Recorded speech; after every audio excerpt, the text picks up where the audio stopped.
Craig, would you like to do the intro today? Do you know how it goes? I know we need a refresher. No, you do it. No. Oh, I love it. Hello, welcome. Hey there. That's how the Native Hey Americans say it. there. Welcome to the Motorcycles and Misfits podcast from sunny No. From the recycle garage in sunny Santa Cruz, Cruz, California. Okay, That's where it all falls apart. Let me practice Okay. real quick. hit record. Hey there. Welcome to the Motorcycles and Misfits Okay, but do it a podcast. little Don't less interrupt. pervy. That was We great. need a little I more love energy. That was a great one. Okay, You sound kind of sedated there. He was going to one take it. And make sure he's not too hot. Hey there. That's perfect. Hey there.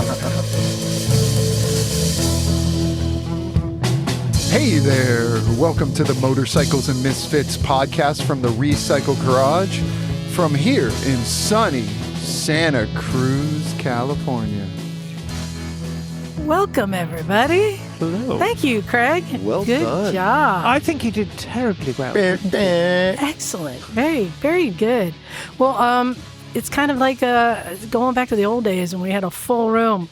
We got a full room. We have a full room. No peanut gallery today, though.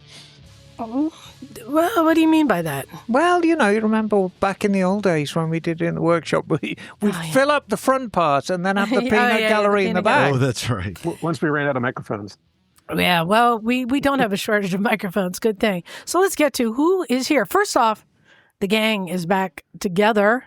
Because Gallery of we Misfits. got Stumpy John here. Stumper. What? Hey, everybody. Hey, just before we Don't start, preach. I want to say Memorial Day. Just thanks to all who served and those we lost for giving life for our country.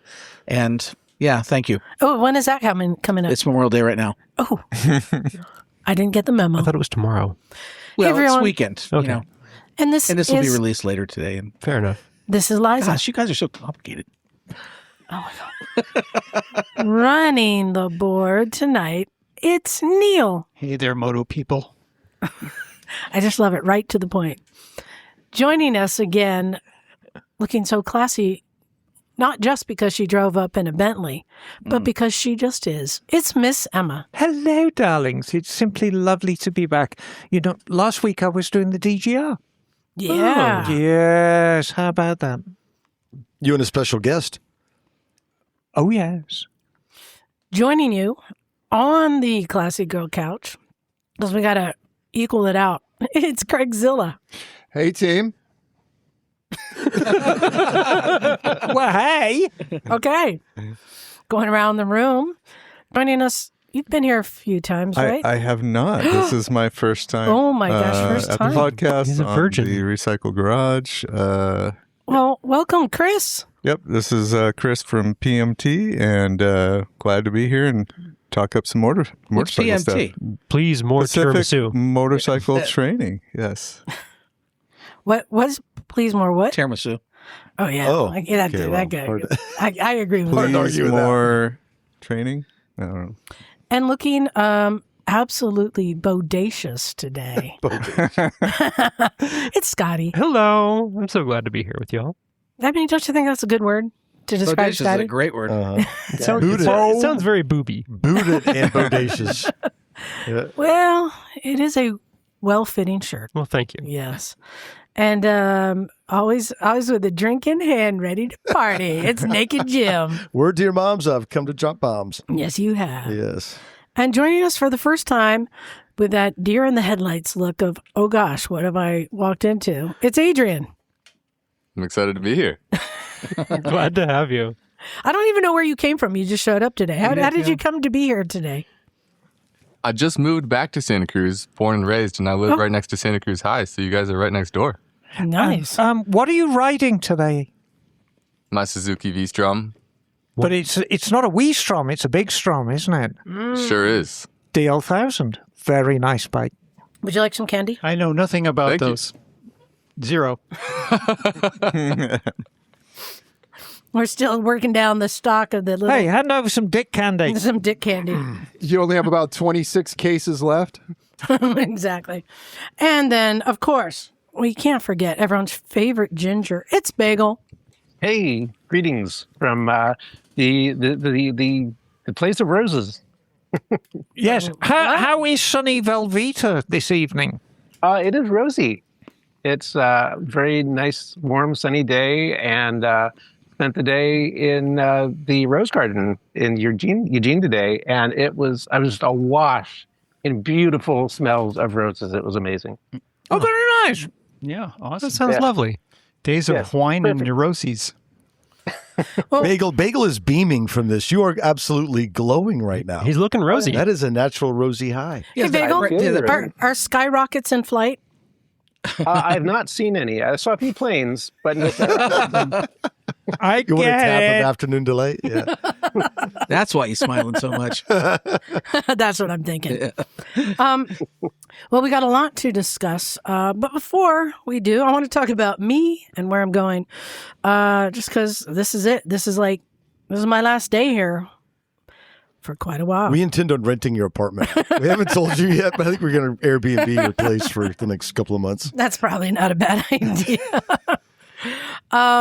So tomorrow I'm getting on a plane. The funny thing is I'm having lunch in San Francisco, followed by lunch in London. Brilliant. Because that's just how it Nice. works. Yeah. Or is it tea? Tea is more in the evening, right? Yes. Yeah. Hi, tea. Turns out tea is actually dinner. Or It's dessert quite sometimes. confusing to me. Maybe a little scrumpet. They're called crumpets. Emma's got a scrumpet. I've seen it. Yeah, I was going to say strumpet is something quite different. It'll wink at you if you tickle it right. Take a picture. I think scrumpet just sounds like describing the noise that comes from John's bottom. Yeah. Kind of a What did scrumpet I do? sound. What am I getting?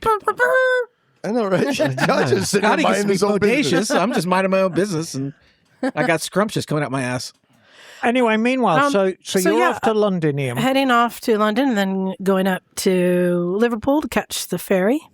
And then Isle of Man for the races. How many days in London are you doing the usual stops?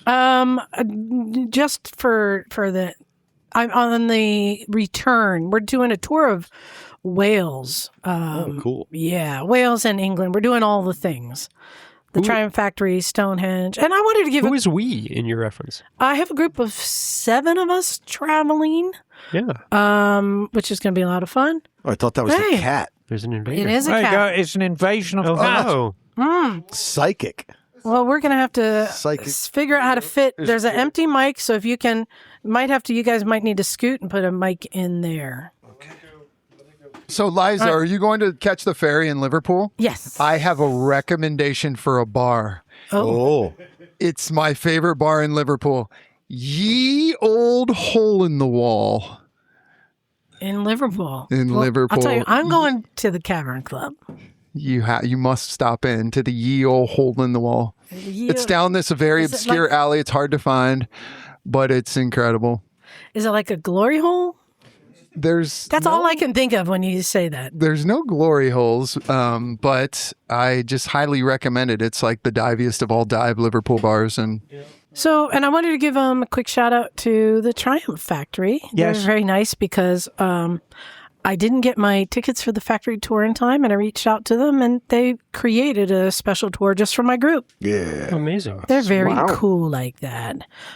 So yeah, going to be going all around and then spending a couple days in London, and then I'll be back for a few days before I fly to Washington D.C. and borrow my friend's Triumph, riding it to Pennsylvania for a rally called the Mid-Atlantic Women's Motorcycle Rally, where I'm doing some presentations there. And then I come back for a day, have to load up the bike, and that's when I head up to Olympia, Washington to start the world record ride, where I will be gone. And I'm going up to the Tour Attack Rally up in Washington. And then we're going to do our ride ending at Vintage Days. And then immediately after Vintage Days, I am going to the Athena Rally in Ohio, and then booking it from there across the country to Sturgis Right. for that rally. So yeah, I will be attending Sturgis for the first time. And so, I mean, you're basically, As a bowl of jello. yeah, boy. you're going to be away from the podcast until basically Well, September. Well, yeah. So then I come back from there, and I'm Right. here for like a week before, or 5 days before we leave. John and Neil are coming with me to Bonneville. Are there any other takers? Never know. I'm hoping people will come. Trying to. That'd be awesome. So going to Bonneville, and then I come back for 2 weeks before I go to Pakistan. Okay. And then I'm here for October, November, most of December, and then I'm flying to Australia. So that's all I have planned. Yeah, that is quite See ya. We'll see you I think later. you're a wee bit busy. Now and the end of So the you're year. doing a whole endless summer thing. So, Yeah. Oh yeah, From- endless summer. Well, here's the thing too. I've been thinking like, this is it. This is the pinnacle of life, right? It's all downhill from there. I'm so proud of you. I really am. So, yeah, if you listen to this podcast because of Liza, I recommend you try the Cleveland Motorcycle Guys, and then you can come back to us in September. Why would you say that? No, I'm joking. Oh, we by do the our way, best work when Liza's not here. Yeah, we do indeed. Yeah, but By the- Cleveland Motorcycle is a podcast with a 3-drink minimum. By the way, that would be the sultry tones of Cat. Oh, sorry. Meow. There you go. Yeah, Kat has joined us. So back, God but you came skipped back. over Isle of Man like it wasn't a big deal. So it is cool you're going. Yes. And you get to do a victory lap or whatever, parade lap kind of Yes. thing. But you did pose a question that I'm going to call you Yes. bring up today. So the question you posed to the group earlier today about your Isle of Man ride is you had the opportunity to do the vintage class, and you To chose do not it to on do it. a Norton, a vintage Norton. But what was the Ooh, question that's you cool. posed? Because you decided not to do it, and was that a bad idea or not? Well, Do you not? no, I don't regret it. No, but anyway, so earlier Liza was like, Yeah. I had a chance to do a lap at the Isle of Man on a vintage Norton, or it could have No, been anything. no. It was a Norton lap, No, but no, it would no, have been no, a no. vintage motorcycle. It started out with, And you turned your nose up it to it. started out that they were going to give us the new Nortons, the Right. new Norton. I remember that. Superbikes. That's what I was very excited to ride, the new Norton Superbike. Turns out they only have one new bike that's ride ready, and they're giving it to Maria Costello. I guess that's what having an MBE gets you. So for everyone else in our group that are being, that are leading this, they offered vintage Nortons, of which I turned it down. And actually, I think that's the right call for you, Liza. I really do. Because this is a kickstart-only bike. It's a drum brake bike. It's a 1950s handling bike. Yeah. And, Are you saying it's going to kick her ass? well... No, vintage bikes are I'm kidding. great until something goes wrong. And if it shits out in front of the stand or... I'd take every opportunity to ride it around the block. I'd love to try it.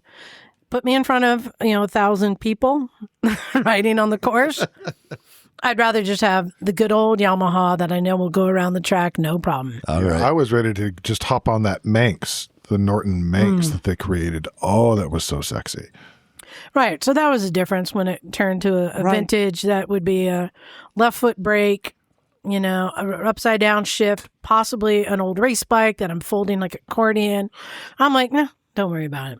I'm reminded... But thanks to Norton for the offer. Right. But I'm reminded I was riding a Vincent Black Shadow a good few years ago in front of a crowd of people. And of course, I'm the big I am on Vincent Black Shadow. And I fucking stole it in front of everyone. And you don't just start a Vincent Black Shadow. It doesn't just start. Yeah. And it's the most horrible feeling. So good call for you. But Haley Bell will be riding one, Maria Costello, Carolyn Sells, and Lisa Brain, who's we're ambassador at Isle of Man, who put all this together. They'll all be riding them. Great. Cool. And I'll be on the Yamaha. Japanese fuel injection. You can't. But beat I'm it. excited about the Yamaha because Yeah, it's it's a the Yamaha. Tracer 7 that we don't have here. Oh, cool.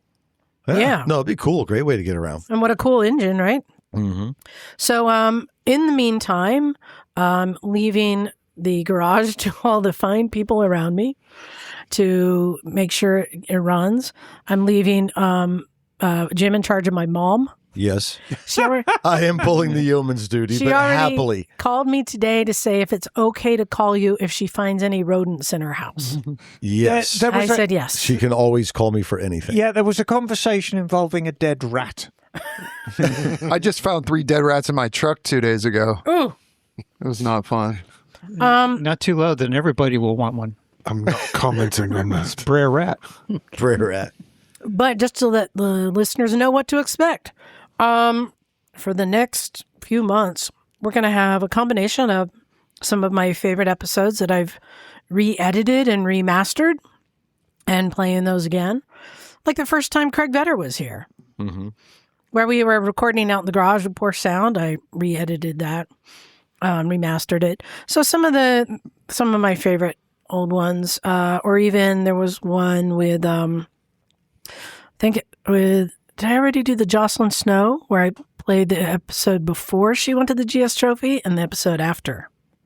Okay. Well, that And sounds put them real- together. That's gonna be fun. Right? So there's going to be a lot of that. And then I'm going to be doing some interviews from the road at some of the rallies and events I'm going to. And then you guys are going to do a couple. Yeah, we'll pluck something out of a hat, as we always do. Well, just to say, there's going to be an episode released every week. Yes. Like it or not. But Liza, I just want to... They're not old episodes. They're classic episodes. Well, the ones with like Craig Vetter, those are because we talked a little bit about some of the ones you're redoing, and they're great interviews. Like people like Craig Vetter are treasures, you know? Right.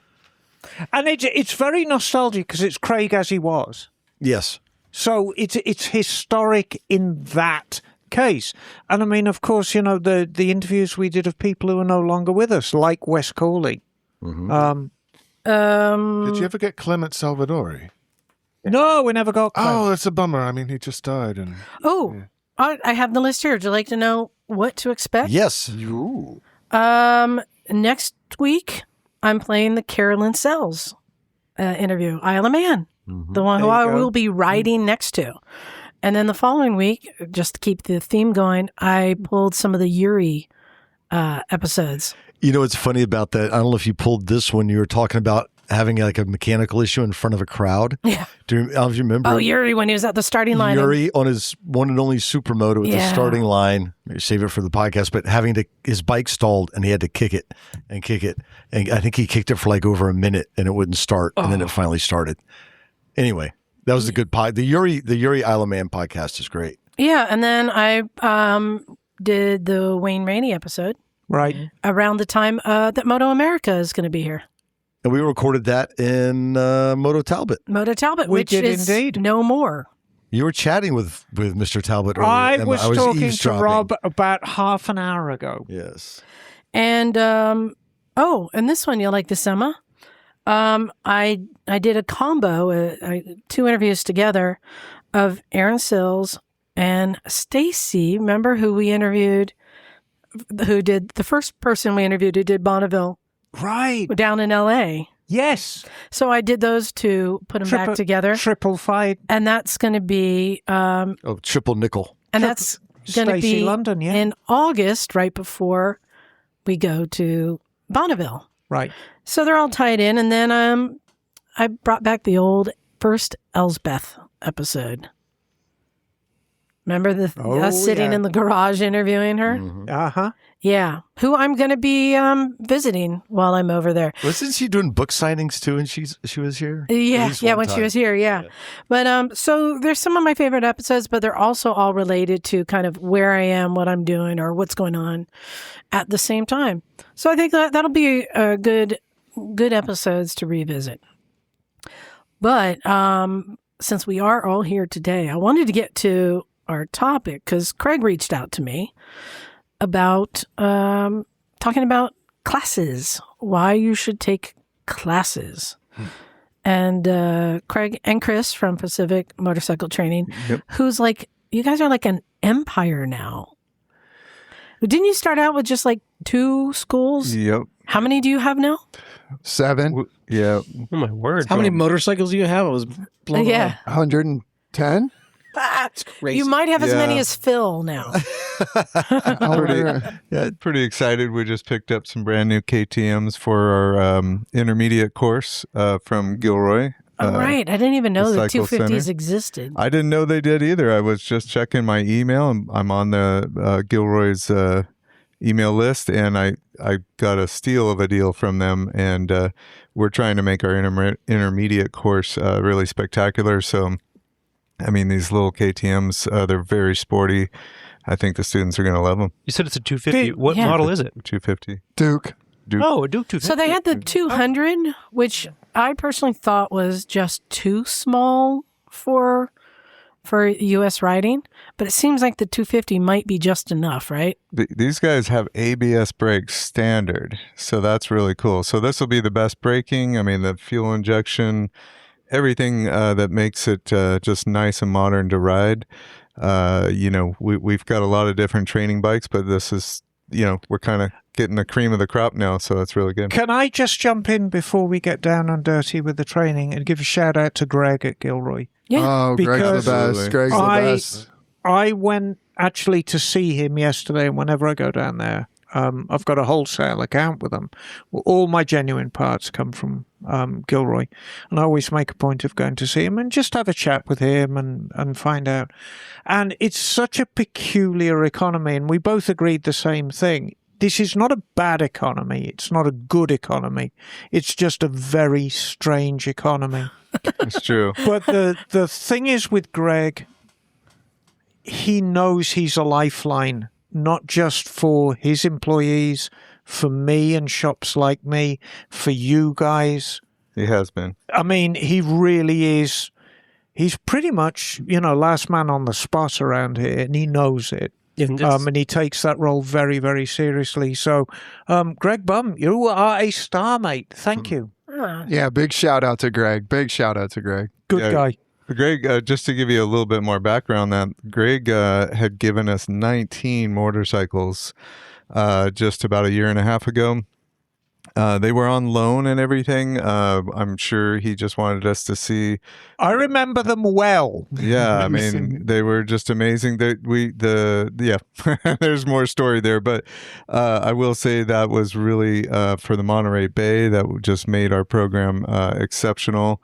And he jumped in with both feet, and we definitely want to give him a shout. That was awesome. So, what's your big pitch? Why should we take riding classes? I mean, I think we can all agree. I mean, let's get a quick call out. I'll ask everyone here who took a beginner riding class where they got their license. So 3, 4. The rest of us are old enough that they didn't exist. They didn't. Yeah. They didn't exist then. I did not take a class for many, many years. I'd been riding for 20 years before I took a class. And it's one of those things where you don't know what you don't know. Oh, I've been riding for 47 years before I took a beginner class. Wow. Yeah, I mean, it honestly, a friend of mine, he came in, I worked at a motorcycle dealership in Fremont there. And a friend of mine had come in, bought 3 or 4 different bikes for me. I was selling bikes at the time. And he was a trainer. And, I at some point slipped in this story about how I had never taken a class before. And he was like, you really should. And he told me many, many times that I should. When I took the class, I was so blown back by the whole thing. It kind of reminded me like if you were trying to skydive with like no information, something like that. I don't know how I survived it. I don't know how I flourished without that information, but it struck me so much that, eventually I quit my day job and this is all I do. Well, they say it's not the fall that kills you. It's the landing. Sudden stop. Exactly. Sudden deceleration. G-forces. But to answer your question, statistically speaking, and I don't want to throw out numbers and stuff, but you're just at a great disadvantage. And I don't think there's a single student that hasn't taken that class that wouldn't agree by the time they finish the class. Would you take, if I asked them, a student, would you take or would you consider just trying to ride this motorcycle without the information I just gave you? not a single one would say that they regretted taking the class and that they shouldn't have had that information. So, I mean, I think all of us would agree, those who took the class, those who didn't, that every new rider should take a class before they ride, right? That's, but yes, Scotty? Oh, Phone has there it is. quit. I think there's another aspect to this, which is that I took that beginner motorcycle class 20 years ago. Yeah. I don't know how long it's been since you took yours. 11. Yeah. What? Right? Like 11. So we may have I taken know. that class at some point in the past, but those skills fade over time. Well, but what I was going to say is, I think, as I said, we all agree a new rider should take a class, but let's assume that most of the people listening to the show are people who've taken a class, have a license, have a bike, right? Mm-hmm. So I think the thing that we really should talk about are the continuing classes. Because I mean, you'd have an argument, but I don't know personally that I got much out of taking the beginning class with all the experience I have. In fact, I found it very hard to break down the movements I had already seamlessly put together. It's the advanced classes that I found to be most beneficial to somebody who's figured out how to do things on their own and maybe didn't realize there's a better way to do it. Yeah. I mean, I will tell you that the amount of riders out there that have not taken, these additional courses like an intermediate, like an advanced or advanced 2 is huge. The market is like 95 to 5% being new riders taking that beginner course, and like 95% of the riders out there, they have not taken any of these additional training classes. And the beginner class just quite frankly shows you how to operate the motorcycle. It's important stuff like how do you start it, how do you switch switch gears, and how do you stop, and how do you avoid things. But in reality, the next thing that's going to happen is those riders are going to be taking corners at speed, and you all know what I mean. And I'm not saying against more than the speed limit or whatever. I'm just saying that it's much different than cornering in a parking lot than it is cornering at 30, 40, 50, 60 miles per hour. So your timing, where you look, and just a whole lot of other things come into play. And I would say that, one could argue that you can go up and down the street and just, if you were just shooting up, hey, I'm going to go to my barber's and I'm just going to grab a couple gears up and down the street, you might be able to get away with not taking a class. You may or may not, right? But the reality is, what if you get pushed a little bit? What if that turn just got a little bit tighter than you expected? What if someone comes around the corner and they're actually cheating and they're in your lane? What happens if someone slams on the brakes unexpectedly and you need to make a quick stop? I'll give you an example on a quick stop. If a person who is diligent, takes classes, practice stopping, is going to stop about 60 feet better. A person who practices is going to stop. It's about the length of a semi, if it gives you a good idea. A proficient braker versus someone who doesn't practice. So, if you can imagine you come up to a stoplight and you need to get that thing stopped or you're going to slide into the intersection, think about that amount of space and would you make it or would you go into the intersection? So I think if you don't push yourself, like, and you're just going down to the grocery store, maybe it's not as important. It certainly is, but maybe you could argue that it isn't. But we all know that when you're out there riding, there's much, much more to it. And that's where these classes, I think, make a difference. Well, I would say that those of us here in the room, we have probably between us quite a lot of experience. Might even add up to hundreds of years of experience here. Yes. But I thought we'd test the knowledge of us. So I asked Craig and Chris to come up with a little exam, a little test for us.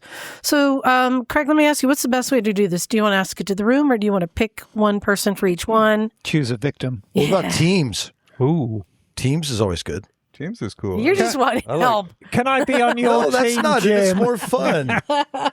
Okay, so it's everybody We can do teams, against but- Liza. We can do teams, but you got to sit on the lap of the person that you want to team. Let's do it here. We'll do it from me to Emma Quick, this give me some way, ones. and then Give me some Kat ones. to Neil that way. I mean, I should point out that the last time a professional trainer went anywhere near me, I was pronounced completely untrainable. Yeah, well, we know exactly who that is and why he's never going to be They on this took off the podcast. collar and turned I you don't loose. think he was entirely wrong, though. No, that's not true. That's Okay, not true well, at all. thank you. That's very sweet. That's not true. Oh, we could play Shout It Out. No, I think picking a Yeah. victim. Okay. Go ahead, pick a victim. Just start with Adrian.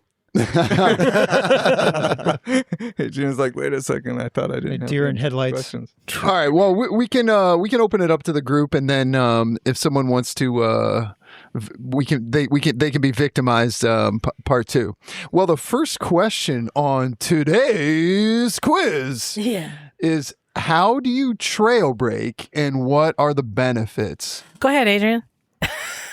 Well, this can be a good example of why training is important. It can be that I'm trained and then everybody else can correct me. I'm going to guess that trail braking is braking when you're going into the turn. And I think the advantage is that you can use a little bit later timing if you need to. And maybe if you do it with the back brake, then you'll lengthen the chassis because of the rear suspension. How good did he do? He got in the ballpark. They got in the ballpark. So, talking about trail braking, first things to kick things off. A lot of people think it's just a race bike technique, and what we've found after running these classes over the last decade plus is there's actually even more benefits to the street in implementing these techniques. You know, than on the racetrack. Sorry to interrupt, but you know what we might want to do, since we have so much expertise in the room, is get a couple more opinions on what trail braking is. Sure. Yeah. Anybody else want to take a whack at or define what they think trail braking is? I'm going to define it in terms of the benefits. The benefits are, yes, you're going to shorten your wheelbase because you're going to compress the suspension. You're also going to push that front tire into the ground, which is going to give you more traction, more surface area. And this also gives you more opportunities in the turn to decide, oh, am I running too tight? Am I running too loose? The number one reason that people crash in the United States is they run wide. So this gives you greater opportunities to say, oh, look out. Oh, there's something in the middle of the road. A trail brake a little bit more, or I'm going to let off on the trail brake and I'm going to go around it on the outside. It gives you much more options when you're on the bike. Okay, but why is it called trail?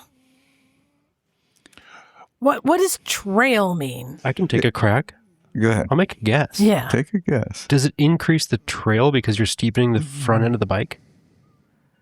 Oh, like rake and trail measurement? It is changing the rake and trail. And to go on with what Kat's saying is, if you could imagine, the front tire is actually getting closer to the motorcycle. Right. So if we're tightening that geometry, then what's the bike capable of doing at that point? Well, it's faster. It's faster. Yeah. It's quicker turning. Quicker turning. Absolutely. This is the way your bike is designed to be ridden. Absolutely. So you could take a Gull Wing and make it a much sportier bike, or you can take a lot of different bikes and you can change what we like to call the attitude of the bike. If you can change the attitude of the bike, it actually is going to turn faster and with less effort. So that means you're going to feel better at the end of the day because you're not pumping your forearms so much to make the turn. I like the idea, because if we want to pitch this as a non-racing technique, and it really is a non-racing technique, yep. And it's something that we teach on our trips, and it really makes a difference to a lot of riders, but it just gives you so much more control over the bike. Right. And yeah, you could argue it makes the steering quicker, but it really gives you far more control over the machine at any speed. Exactly. You can go quicker because you have more control over the bike, but really it's just giving you far more control over your machine. So I got a question. So this topic, as simple as it is, it confuses the heck out of me, because it's one of these things when you talk to people, you get a lot of different opinions. Can trail braking happen with the front, the rear, a combination of both brakes, or is it? Question. It seems like people approach trail braking with a lot of different. This is your front brake. I hear kind of all the above from All of the above. We get a little taste of it in the intermediate, and then we dive even deeper in the 2 levels of advanced courses we offer. But really, you should practice all of the above. Practice with just the rear, practice with just the front, and practice with a combination of both. And then you'll realize it's all situational dependent. Sometimes I find myself, when we're riding through the curves, to lean a little heavier on the trail braking with only the front, because I feel that when I'm riding, that gives me the most control, like Emma talked about. And then the one thing that wasn't mentioned, when all of you are correct with what we've been talking about, but it's the reaction time. If a deer, someone stopped in that blind corner, there's a massive pothole. When the suspension's already compressed, like Kat mentioned, you're able to change directions on a 1/1000th of a second, where if you had to spend that time going out, squeezing the brake, now you're into the 1 second, 1.5 second.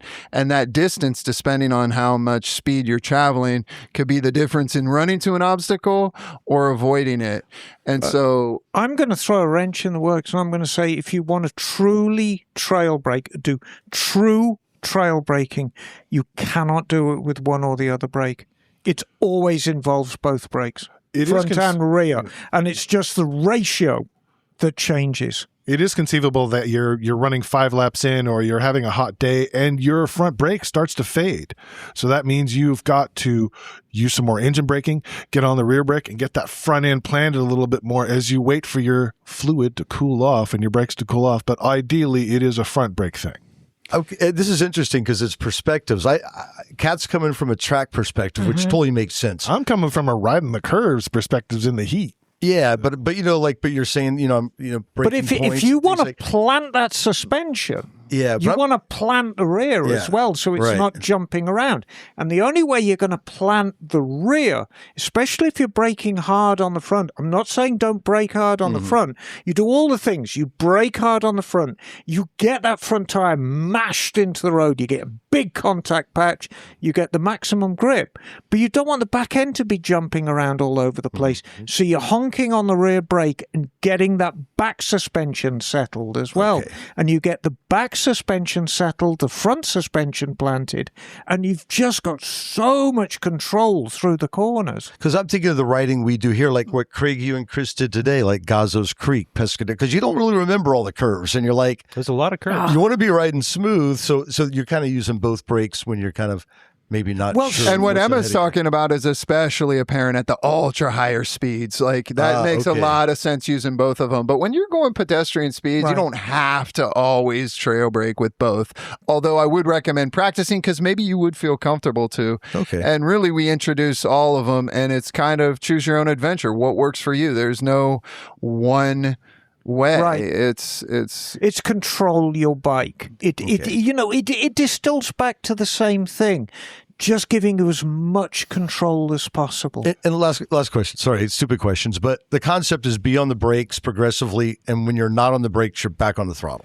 And that's the reason it's called trail braking, because you're trailing off the brake at the same time you're on the throttle. So we first introduced the topic when in static practice, we call it, where you're on the motorcycle, but it's not moving, the machine is off. So you build that muscle memory with that throttle hand, and then we build on that. The next step is to apply it on the range, where now you're working with it in real speeds. And it is one of the biggest game changers that I've ever seen of all the techniques that we introduce, where people's riding truly jumps to the next level when they're able to start working towards mastery on that trail braking. All right, next victim. So, next victim, Johnny boy. You knew it was coming. You know it was coming. Hello, Johnny. What is the first step to adjust body position for a curve, and why? First step to adjust the body position for the curve, and why? You're approaching a curve. Close your eyes. The most beautiful curve you've ever seen in your life. The curve of your dreams. Big Moody curve on 17. I don't know. You're approaching it. About this is before or after I start going, oh shit. The fish hook. Yeah. Before that. Yeah. I think you slide up on as far forward as you possibly can. Prepare for the lean. Nope. That's a good guess. So you're Good saying what guess. is the first thing? The very first step. Who's next? So Anyone you're else? saying- Jimbo. I'm just going to go with the eyes. You start looking. Ooh. Good guess. Good guess. Okay. Incorrect. All right. I think you should shift forward and get yourself where you're in a position on the handlebars so you're ready to get the counter steering going. So your weight's going forward. Also a good guess, but incorrect. Anyone else, Kat? Sure. All right, I'm coming up in the turn. If I'm braking, I don't want to be doing this under full brake, but I'm going to shift a little bit to the inside and then get my head up and get ready to look for the turn. So the first thing is to literally shift my weight a little bit towards the inside of the turn. Don't shift your weight away from the microphone. And then get my elbow, and then my habit is to get my elbow up so I can have a good screwdriver grip on the throttle. We still have the two fingers on the brake. Yeah, I think it's shift your weight. These are all good. These are No, good I have- ideas. Scotty knows. I have a Scotty guess knows also. These are all good guesses, but not quite. Let's on make a point. mental note that he was doing a dirt bike elbow. Oh, wait, on and it. Bagel has No, a guess that's too. a road racing elbow. Bagel! It's Bagel! Bagel, you got No! My guess is you turn your head towards the apex of the turn. That is a good guess, but unfortunately, that comes a little bit later. Hold on. Okay. Cover the brake. Scotty. I got one guess. Gosh, darn it. Okay, one more. I unweight my butt a little bit and weight on my feet a little bit more. You're getting warmer. You're getting warmer. Well, what's You guys are all too high. So the very first Downshift. is reposition foot. Oh. Reposition foot. What? Now, why and would the where, foot? Why would the foot be the first step? Just do that automatically. The foot. I didn't think about it. I was exactly like, without thinking. Right.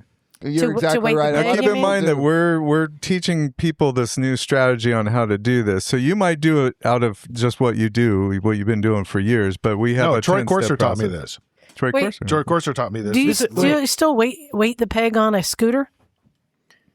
I think when you're on a scooter, you are the peg. You wait the floor. This step would get skipped on the scooter. Oh, okay. Well, there's so all you floorboard wanna- Well, position you could slide it over a little. Well, back maybe. to the foot. What does the foot do? Yeah, Which foot? You And want which to bring foot? your foot back on the peg so Your middle foot?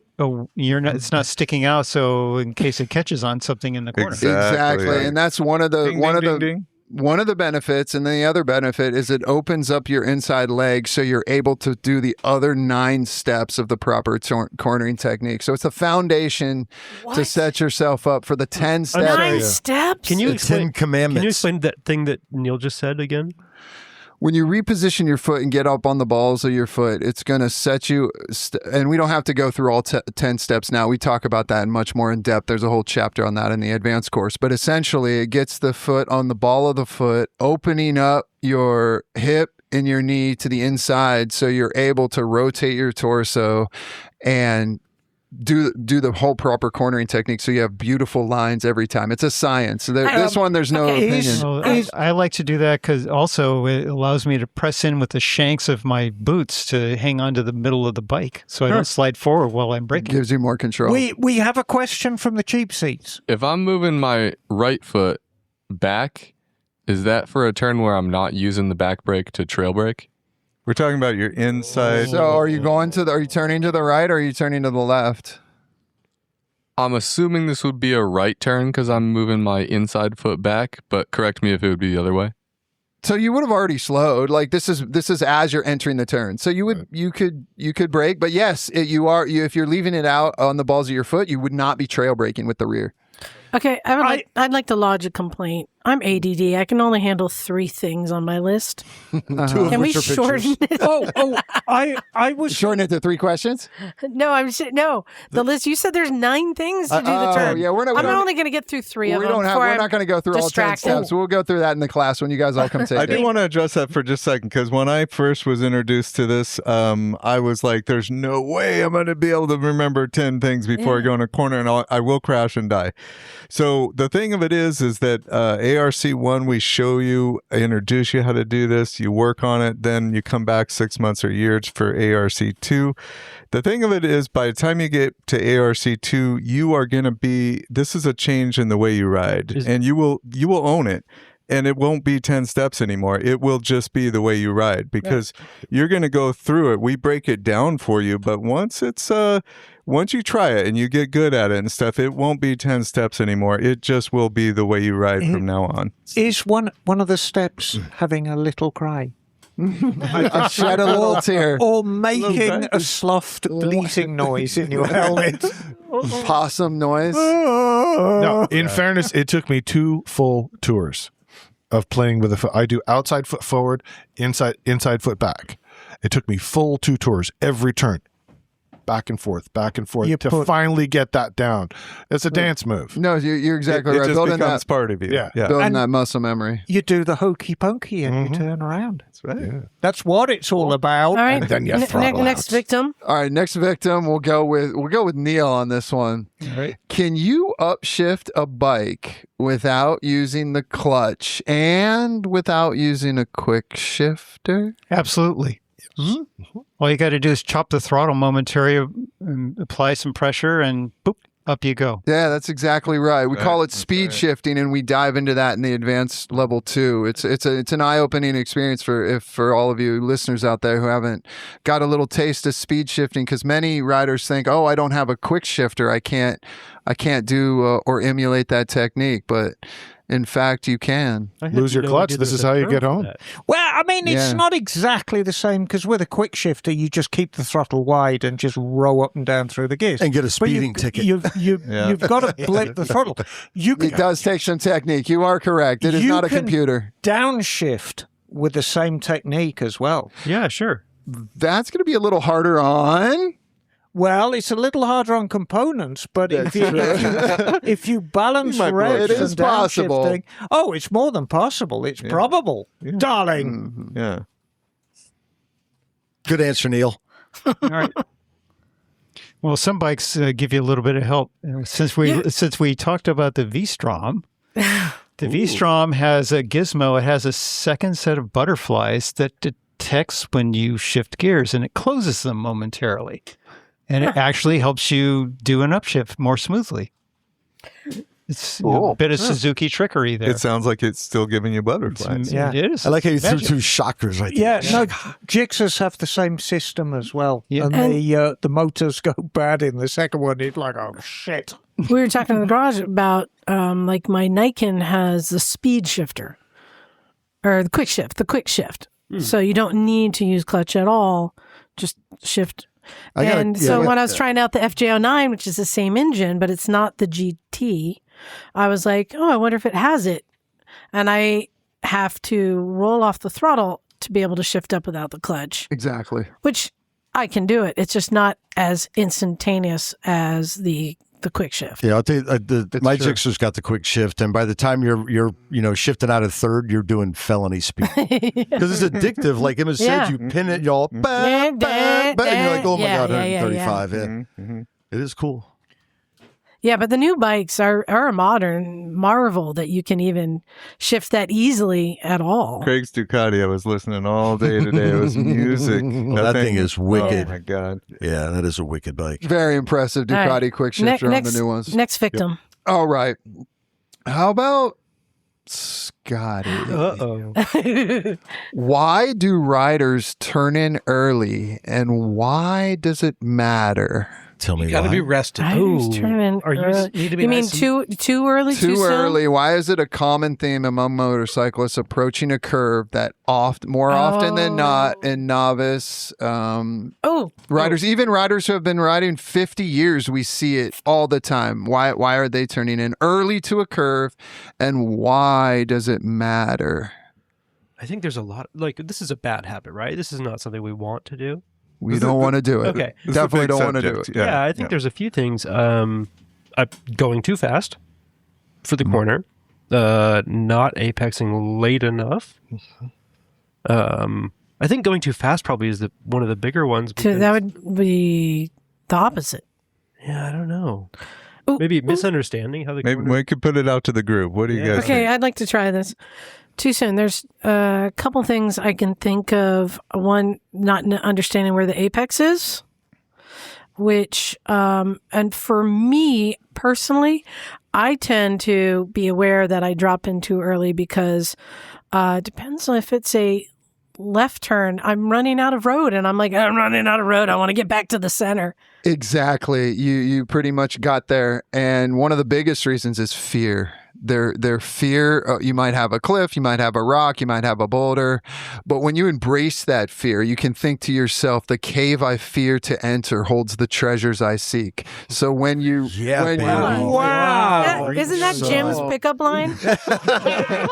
It's a lovely cave to explore. Basically, the closer you get to that treasure and the more comfortable you get to the noises cliff change. Oh, that's a good one. You writing that one down, Adrian? That's a good one. So So basically, when you stay outside longer, it has much more benefits.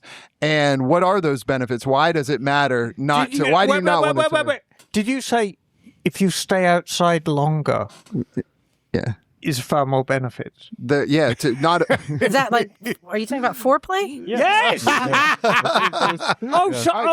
I like the petals of a rose. And we're back to Jim's This cave. is a life lesson. Oh, I got everybody. Plug your excited. ears. oh, yes, you did. It's soppy over there. I Well, will not. no, I mean, it's talking about this cave that's holding treasures, and I thought that was Craig's gelato I outside. smelled. It was actually Emma. Wow. You got to go to. Emma's eyes rolled up in her head. Yeah. She's like, dreaming about some You got to go with it. I will not fear. Fear is the mind killer. Fear is the little death that brings total obliteration. I will face my fear. I let it pass over me and through me. And after it is gone, all that remains is me. Now we know what Cat's right. internal mind sounds like. I think A little window. Yeah, That's actually from Dune. snapshot. I think also novice riders don't really aggressively countersteer, so they don't have the confidence to know that they can yank those bars and get that bike over and start changing direction. Yeah, You're exactly correct. So let's think the halfway point and beyond. Why is it mattering while you're turning too early? What is going to happen at the end of the curve? You're going to run wide. too You're wide. going to run into places that you don't want to go. Well, you can see better too. Like riding around here, when you got to look around a turn, the more Right. outside you are, you can see a little bit better. I mean, if you're going in too early, if you're on a right-hand turn, you will cross the forbidden mustard. And on a left-hand turn, you could basically run out of road. Yeah. So you're going to go somewhere where you do not belong. It limits your vision Right. as well because Right. you cannot see all the way around the turn. So you want to go in late and be able to look all the way through that turn. Well, that's the key before- right You there, know, is to and be if- able to if- look If and you're then follow somewhere, your vision. yeah, Right. and if you're somewhere like on the Mulholland Highway and you cross the mustard, you're going to end up as a fucking hood ornament on a Porsche. So you don't want that to happen. Not an Audi.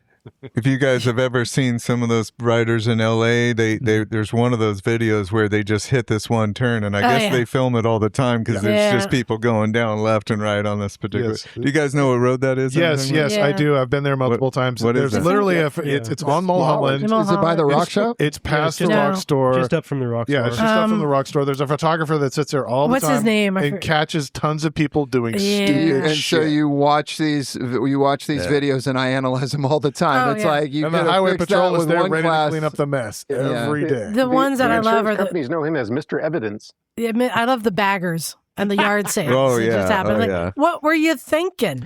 Yeah, next time you're down there, take a look at that. That corner is just around the corner from my in-laws' house, and there's a tree just on the inside of the corner. And it's covered with broken Tree of glass. shame. Yeah. Yes, it's a tree of shame. Yeah. Yeah, they have one of those at the Dragon also. All right. Do we have another? Yes. Last question for the quiz show today. What age groups accounts for the? Who's your Who's this victim? for? Oh, this one will be for Jim. What? Okay. What age group accounts for the most motorcycle fatality? Ooh. Good Like question. we're talking like 20 to 30, 30 gonna to go- 40, 40 to 50, I'm 50 gonna to 60. I'm gonna go with the obvious answer. At least the obvious to me is going to be the younger sex. So I'm going to imagine Oh, I- 25 and under. And the young why? guns. And the why? young guns. Because your body chemistry is geared. You're on a frequency to take chances and explore life and all that kind of stuff. You still have a whole. Adrian, are you going to Yeah. challenge him on Well, this? By the time you're our age, your Well, body based chemistry on my insurance changes. premiums, he's Yeah. right. That's a great guess, Well, but it is incorrect.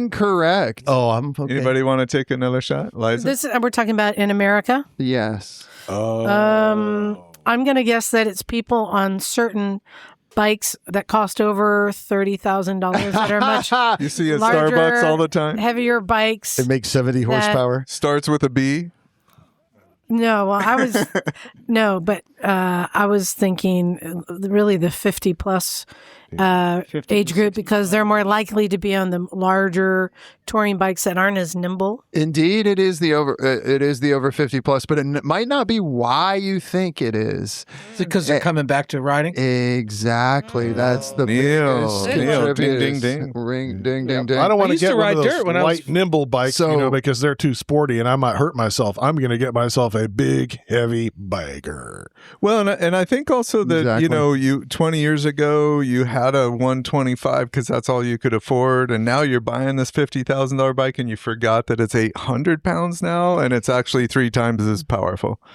So and I'm curious in your schools, because that's like you think you would focus on that. Do you see a lot of people that are kind of smart enough to be like, hey, I'm getting back into writing? I remember in my beginner class, there was a dude like that, but that's like an interesting segment of the market, I would think. We Like, how see do a you lot of appeal to that. a large portion of our students are people returning to riding. They loved it, fell in love. They did maybe the wife and kid things or just got out of it because they did the corporate life or whatever the situation may be.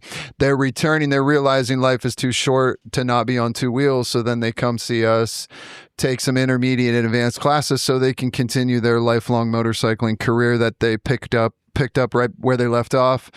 And without that valuable training, that's what happens is they think they have that 25-year-old mind and body where they're 55 and their reaction time maybe isn't quite what it used to be, and maybe their muscle density maybe not quite as much When you have what it used to be either. When you have students like that, do you have to approach them? I guess every student's unique, right? You have to approach each one as unique human, which they are. But I would imagine sometimes it takes a little bit more, I don't know, finesse to talk to someone that. We treat everyone as valuable.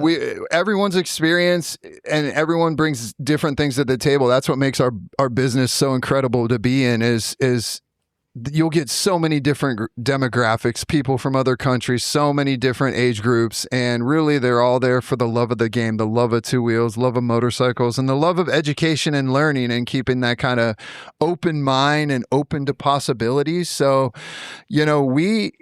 we as trainers keep an open mind about your experience as well. Some people maybe have ridden 15 years in India and they're bringing that experience to the table, or they rode in other countries, Southeast Asia, or they rode dirt bikes in the Mojave Desert in the 70s, or whatever the case is. All of it is valuable, and all of it, people are bringing different skills to the table, and it all contributes to their success. Bagel, you go ahead.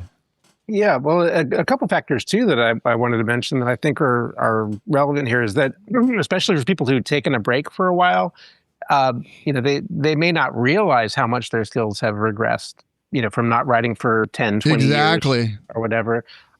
And they also have, that overconfidence, thinking, oh, well, I know how to ride. I've ridden for years, even though it's been years since they rode. So you can go back into it thinking that your skills are better than they are. And also what Liza, you had mentioned earlier, that people from older generations may not have even had basic rider courses either. So they may not even have had training in the first place, and those skills have regressed over time. So it's like it puts you at an even greater disadvantage now when you're going back into riding if you haven't done anything to refresh your skills and try to relearn things that you may have maybe forgotten in the meantime. It's very true. Do you get any scooterists taking classes so that they don't need to because they're just so easy to ride? Oh, absolutely. No. We get many. You know everything, Liza. Many scooterists. Now, unfortunately, we've got rid of all of our scooters just because they didn't get used that much. But people who want to do that little Italian tour on the Vespa through the cities of Rome, they need that international license. They need their license to practice on their Vespa here. They come and they learn the clutch, and then it's always there if they ever need it. So even if they're only riding a scooter, that's all their plan is from now. We want to have them have those skills. So if they ever decide to get a motorcycle 5-10 years down the road, they have that baseline where they can transition from the scooter to the motorcycle a little more seamlessly. And really, it just adds to their tool belt. We just provide the tools, and then it's on them to sharpen those tools and hone them. Right, because if you take your little Vespa tour of Italy and you stop at an agriturismo and stay there for the night, but then they have these little dirt bikes to ride through the woods and stuff there. Exactly. You can take advantage of that. Yeah, you're touring through Italy, and then you stop by the Moto Guzzi Museum, and now you want a motorcycle. Also an option too. So I got a question for you. So you offer 3 advanced classes, 4? Oh, 2 advanced, 1 intermediate, and 1 basic. Okay, So but 4 after total classes. after the first how to ride a bike, yeah. there's 3? Well, we just added a 4th actually Great. for the first time this year. So Can you describe the difference between each of them? Sure. So in the intermediate class is the next step and picks off right where the basic leaves off. So we work on higher speed cornering, evasive maneuvers. There's a braking. We work on emergency braking. There's a vision demonstration that's extremely valuable. We work on vision exercise, and we start to introduce techniques that we work on in the advanced class. Introduce trail braking. Introduce just to touch on the 10 steps of proper cornering, and really setting them up to jump into the advanced class after they've practiced the intermediate skills a little bit. Darling. We have a lot of listeners who are enormously experienced motorcyclists. However, Definitely. we have a great many listeners who are either just starting out or dipping their toes into motorcycling. Taking the beginner course is quite obvious. You take that to start your journey. When do you recommend taking the intermediate? The intermediate is, like I mentioned, the tool set. In the basic, we give you the very foundational. Right. And then so after you buy it, we recommend getting a motorcycle, practicing that, and it's on the individual to decide. So there is no cut and dry timeline. So historically, are you finding people come back in 6 months, in 1 month, in a week? So I do got to jump in on that one, because a lot of people ask us, like, they take the basic course and they're like, when am I going to be ready for the intermediate? I usually say to them, if you're riding every day, I'll see you in about 6 weeks. Okay. If you're riding once a month, I'll see you in about a year. And if you're riding every 6 months, I'll see you in a couple of years. So it really has a bunch to do with, did you go buy a motorcycle? Are you out there riding? Do you have those basics down? And if your gut tells you that you're shifting good and you're doing those things that we taught you in the basic course, it's definitely time to come and see us. So when you're beginning to get comfortable on the bike, and a lot of the things that were very, very clunky for you at the beginning kind of falling into place, and you're kind of doing better on the bike, now it's time for the intermediate. Maybe you're starting to get cornering at speeds, and then you're scaring yourself and stuff, and you're like, man, I'm now booking it a little bit on this bike, and I'm ready for that next class. You know, that's a good barometer. We want people to have training. I mean, there's this correlation between training and safety, and I see it all the time at the shop. I get a lot of these lovely young men and women who are in the Army and the Navy and the Air Force come to my shop, and they have to have training. They're made to have training, especially if they're officers, because they're a valuable asset. So you're not going to ride that bike. You have to do training. Well, and I see this correlation. Well, that's the proof that training works, isn't it? Well, there is. Exactly. There's there's this studies. inextricable link between motorcycle training and education and reduction in accident statistics. Do you know what the and number you can't is? get away from that. yeah, so during the Afghan war, what all the military branches discovered was there were more service members coming back and dying on motorcycles than they were dying in the war combined. Yes. So all of the main military branches got together, the Coast Guard, the Army, the Marines, and everybody, and they said, we have to mandate this training in order for you to have a motorcycle and ride it on base. So now we've partnered with the Marines, we've partnered with all the military, so they mandate and we provide the training for all the service members so they can get their credential, and then they start with the intermediate, or they start with the basic if they don't have their license. Then they do the advanced classes, and they're required to do refresher training to maintain that credential to even be allowed to ride on the base. And in fact, the partnership worked out so good. One of our newer locations, we partnered with the 23rd Regiment up in San Bruno, the Marine base. So we conduct the Marine training, and we do the motorcycle training on that Marine base. Those guys in San are Bruno. tough. It's fun having all the Marine guys out there. They bring a lot to the table, discipline, and they're usually I bet they're good listeners. Yeah. And it's fun having them all in the class. But yeah, the results are in, and it just decimated that fatality rate. What's the next class? Then after that, you have the advanced level 1, advanced riding clinic level 1. And this picks up pretty much right after the intermediate. And we work on deeper techniques with the main focus of the advanced class is proper cornering, which, as we discussed, is a big place that riders get into trouble. And, sometimes they don't come out of corners all upright with the shiny side up. So we really pretty much spend the majority of the day dialing in the 10 steps of proper cornering and working. And then we also work a little deeper on evasive maneuvers, high-speed cornering. We work on emergency braking and really refine some of those techniques that we introduced in the intermediate class, and with the heavy focus on cornering. So my question is thus: between Liza, Neil, and myself, I just did a mental calculation. We've got 150 years plus of riding experience. Are we going to learn something in either of the advanced courses? I can jump in on realistically. that. Yeah. So no, I appreciate that question quite a bit, because the thing of it is and this was true of myself. Can you see yourself riding?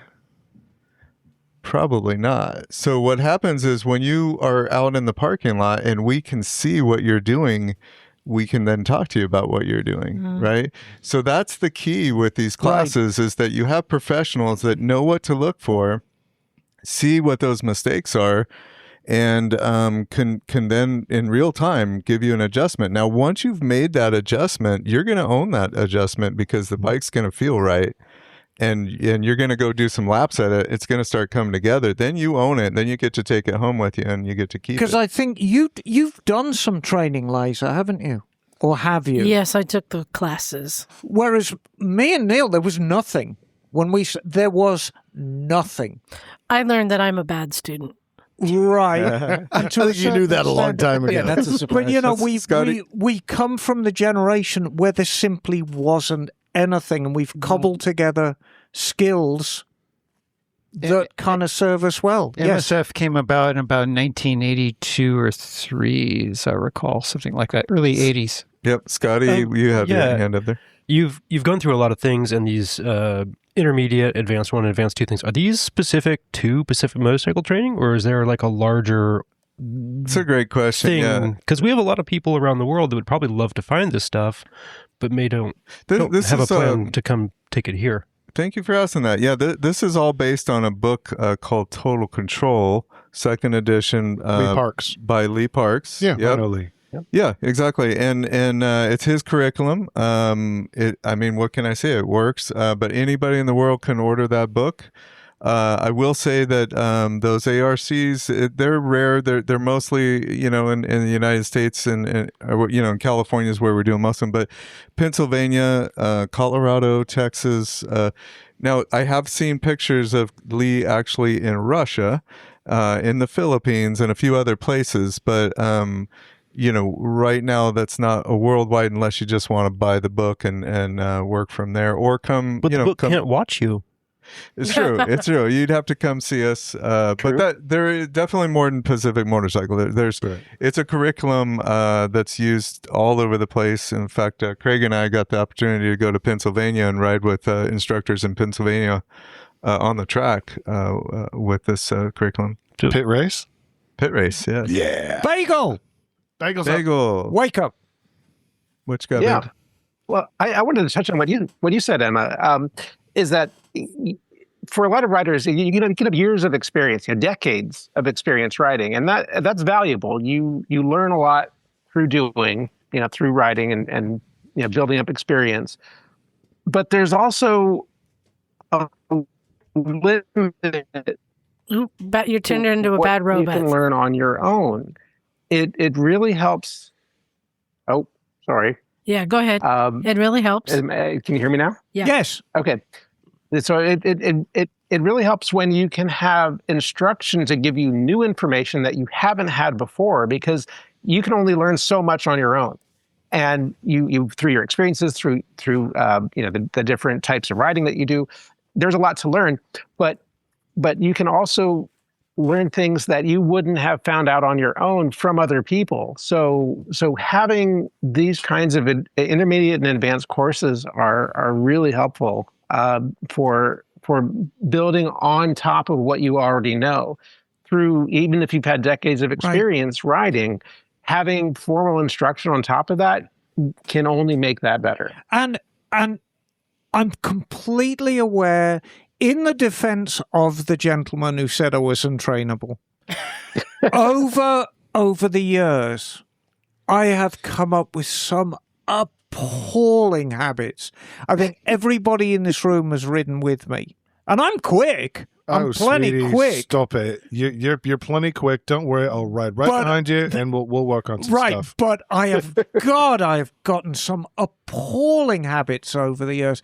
So, formal instruction is definitely a good thing to have, no matter how long we've been riding. I would never stick my hand up and say I'm the greatest rider. I'm never going to benefit from instruction, because I don't think that's true for anybody. I did want to throw in one other really key concept here for professional instruction is we have a philosophy that we need to get you out of your comfort zone a little bit and push you a little bit harder. So each individual that we work with, we're going to ask you to do more and more and more and more. And it is very hard for individuals to push themselves. So that's kind of a big deal for the coaching part of it. Anytime I'm not sitting on the toilet, I'm out of my comfort zone. Right. Especially full disclosure. But Must be a because comfy toilet. if you don't know how far you can push yourself, you don't know how to push yourself that far. That's a good point. Well, and Having somebody who knows what is possible guide you through that and show you how to do it. That there's the value in that. You don't know how far I'll go, Bagel. Well, no, we've got to push you, Emma. well, we need to wrap up this segment. But yes, I agree. Taking classes, and the fact that you have 4 classes you can take beyond just beginner riding class. But I also want to throw into that a dirt biking class, a track day. All of these are things that put more tools in your bag. Absolutely. Right. That I say come in handy in those oh shit moments. Absolutely. And it comes around to, a lot of us have been riding a long time, and by now, those of us who have survived this long, we've developed the survival techniques, or we're super lucky. But it really comes down to, at these moments, you can't predict what are you going to do, how do you react, and that's where all these tools help. And all of the things, I think, you want to learn all the things, have as many tools as possible. Can I give you some unsolicited advice? No. Is this about the toilet? No. Don't leave it. Consider doing a class for older, experienced motorcyclists. I'm not talking about the guys who came back to it. I'm talking about people who've always ridden motorcycles. Absolutely. Who need techniques to deal with scenarios where, maybe your reaction time isn't what it used to be. Maybe your cognitive skills aren't what they were when you were 21. Likely your bladder's not the same. So, Exactly. So you mean a class just for Goldwing owners? Right. Well, Just starting out with telling people they're slow and stupid. yeah. But no, do a class basically for people like me, Neil, and Liza. You're untrainable. Who are enormously experienced motorcyclists. And yes, okay, we've got bad habits. But when I was coming back from Gilroy yesterday, I'm doing my usual on the Highway 101, which is 3-figure speeds. And I'm very happily in control of Rufus. But it's what happens when things go wrong. Yeah. Do I think as quickly as I did when I was in my 30s? Hell no, I don't. And my body just doesn't move like it did. And especially if I've got a bit of fatigue. So think about techniques that we can use where we can still ride quick, where we can still enjoy our bikes, not necessarily geezer bikes, sport bikes, like the Gixxer 1000, like Rufus, which are sport Emma? bikes. So Emma, what you're it saying happens is on- a mature rider seminar. I would like to make a suggestion. Have you taken one of the advanced classes? No. Craig, can you make Yeah, this happen? There you go. We can make it happen. We do have Emma, what go is it, take September? a class Yeah. and then No. give them unsolicited. But I'll advice. be out of my Yeah, comfort yeah, yeah. zone. No. Yes. I would like to see that happen. yes. We need to move on to the next topic, Yes, which let's comes around. move But on. Emma, I want to see that happen. No, I'll make it. I'll do Drag it. her do ass it. out we'll there. do it. We'll make All it happen. right, I'll All right. do it. The Because next- I want to sure. get to what Scotty has to share with Yes. us. Well, the next topic is kind of the same topic. Yeah, it ties in well. It's the other side of the coin. Yeah. Now, we've talked a lot about some of the e-motorcycles, or small e-motorcycles, or really powerful e-bikes, Yes. and some of the training that we might have wished were available when we were kids. Yeah. Well, we're not the only people. Yep. There's a group here in the U.S. called People for Bikes, and there's cycling That's centered. not an interesting Tommy name. Pinko bedwetters, I'm telling you. Well, that's what they're People called. for bikes. People for Bikes, and they Okay. have partnered with the Motorcycle Safety Foundation, Oh. and they now offer, and it's free right now, Oh. an e-bike course. Oh. Now, this is really interesting because it also ties back to what you were saying about the armed forces. And if you want to ride your motorcycle on base, you have to take the course. The same thing is true right now if you're 13 and you live here in Santa Cruz. If you want to ride your e-bike and park it at school, you have to verify that you have taken and passed an e-bike Has that- safety has- training E-bike course. or Wait, e-motorcycle? has that legislation passed yet? It's not legislation. It's school by school. It's in the school district. Okay, these are interesting. school. Oh, they're already districts. doing this. Yeah. Oh. And with I hate to get to the weeds, but like a Super 73, would that Yeah. qualify? Or Yeah. are these It more doesn't the have pedals. No, so Okay. the course takes about an hour and a half, and it's free right now. We should all probably go take it. And it's an online course, correct? It's an online course, and Oh. it goes into some of the basics that are really much more basic than anything we would cover in a basic rider course. It's how do stoplights work, right? Because we're talking about road rules for kids that have never considered getting a driver's license. Right? This is really basic stuff, and it's a great introduction. I mean, my kid is 10. She did this in 4th grade. They're doing this in schools here. And I mean, hers wasn't e-bike, folks. It's, bikes on the road safety thing. But this is now required course training for if you want to ride your e-bike to school in some districts. And it's district by district, right? It's growing, but it's kind of that same idea of if you're in the armed forces and you want to ride your bike to the base, you got to take the training. So I know Lee's been developing a class. Like, is it not? Have you guys seen the He's curriculum? testing it. We have not touched it ourselves, but Okay. he is testing it currently. Yeah, I mean, and, everyone's preparing for that because it seems like it's coming. Yep. So this one is not an in-person class; it is an online class. It's an online class. They focus a lot on some of the really basic stuff like lane positioning. How do you change lanes? Where should you be if you want to make a left-hand turn? How do you do that safely? But they also go into a lot of other stuff like visual acuity. How do you look? Can you look to the right? Can you look to the left? Can you turn your head 90 degrees and still go in a straight line? Those kinds of things that are, they're hard, even for adults on a motorcycle. I think it's critical. It's honestly. really fascinating stuff. What is the speed limit in a bike lane? I think it's 15. But they're going a little more than 15. That's not the point. The 60. point is that this is required training. You have just unlocked a memory for me, Scotty. This is actually nothing new. Back in the 60s, when I was at junior and middle school, if you wanted to ride your bicycle to school, you had to take a bicycle proficiency course. What? Yeah, and that was way back then. That was And in England land. That was in England land, and you had to. And I vividly remember, riding bicycle around the playground, and they set up things with chalk, and you show the correct signals to use on your bicycle. And the idea was just to stop, young children getting killed on their bicycles. Yeah, same thing. I think the cool thing now is that it is motorcycle related, is developed and sort of administered through the Motorcycle Safety Foundation, or MSF, but really done with the People for Bikes, which is the large sort of, like the AMA of bicycles. So we're all right. So we're talking.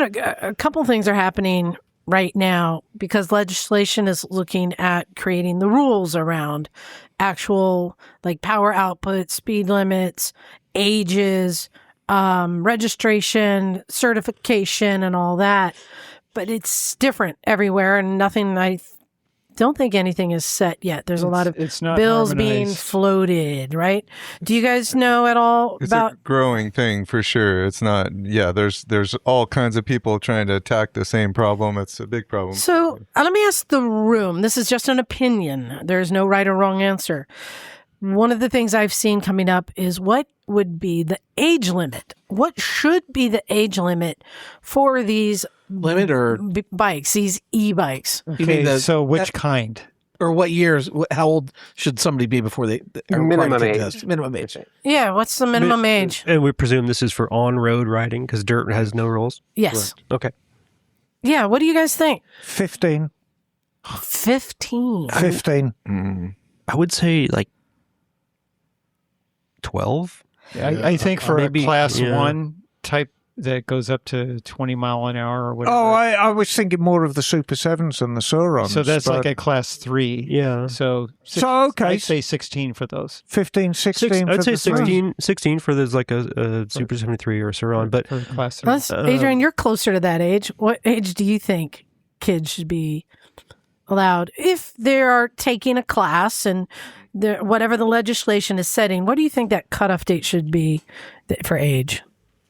For a pedal assist, I don't see a problem with middle schoolers or even into elementary school being on this. As long as they're smart, there's definitely a gap in motor skill level. Except that these bikes we're talking about, they'll do like 35. no, I think Well, that's what he's saying. Like the more, So a class I'm 3 saying will for a do pedal 20. assist, Yeah. for the throttle ones that'll Throttle go up ones, to yes. 40 miles an hour. Yeah, By the time you get into high school, high school. I think it's well, you're getting a reasonable. driver's license for the car at Right. 15. Bagel, what do you think?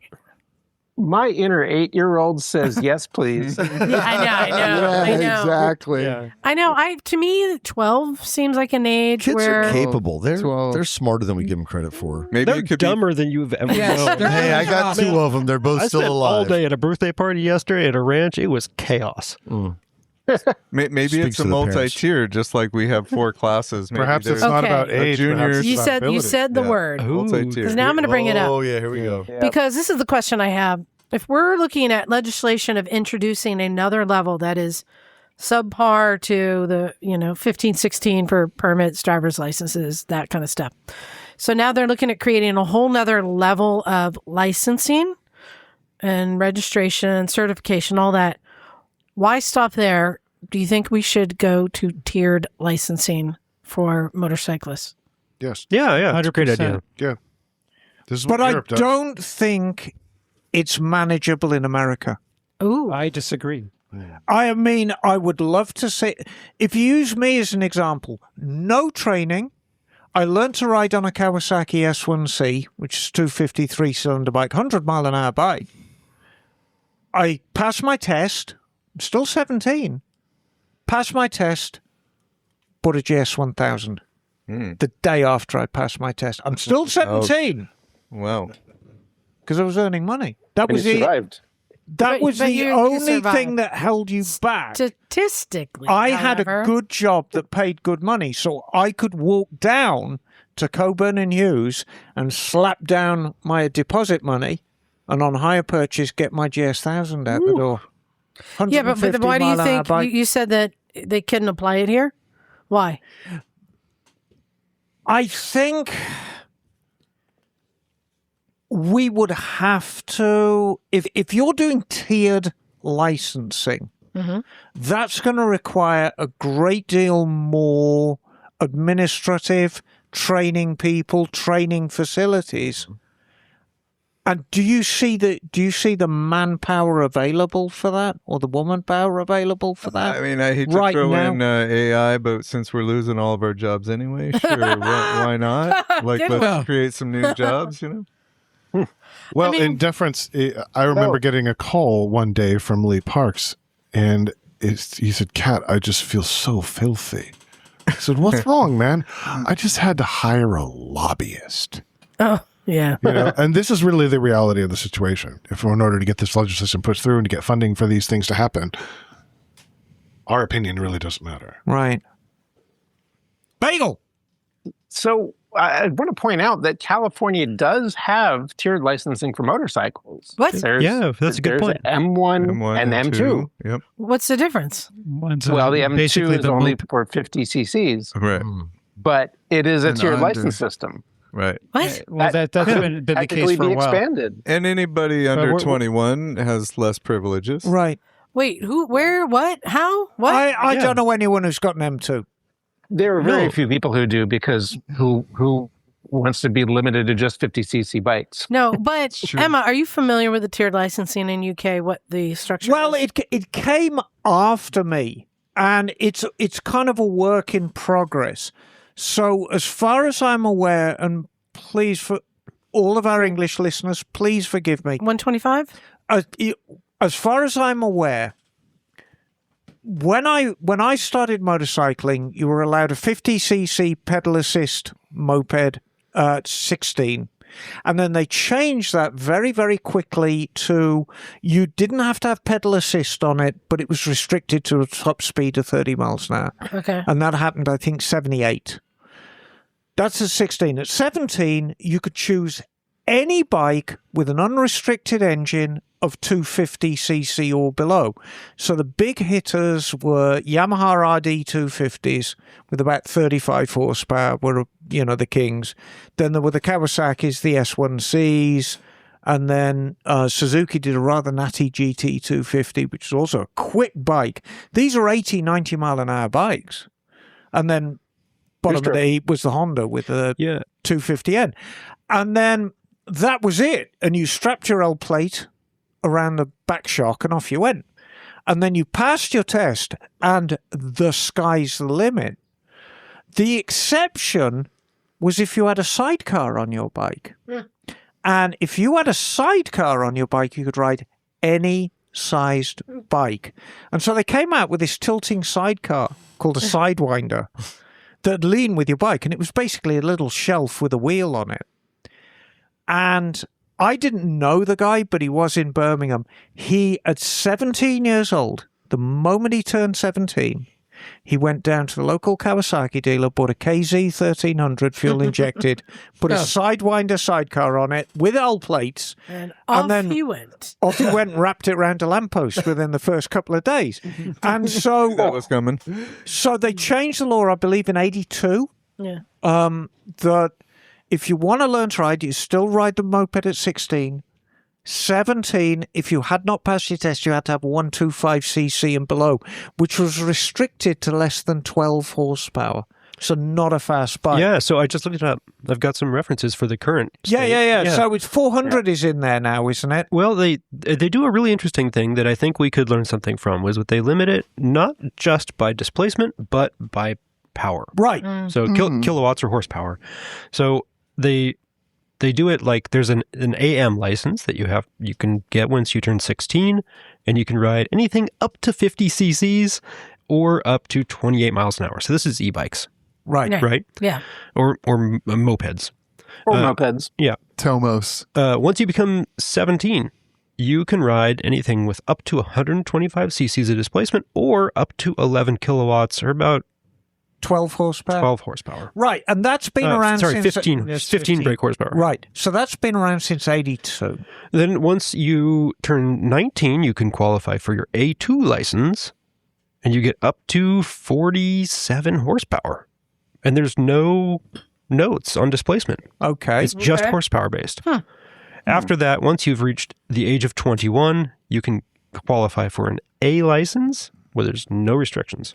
So is this set by age, not riding experience? So if you start riding at 25, If it's, do you have to go through each of the no classes? If you start riding at 25, you can start with your A license, it seems. Interesting.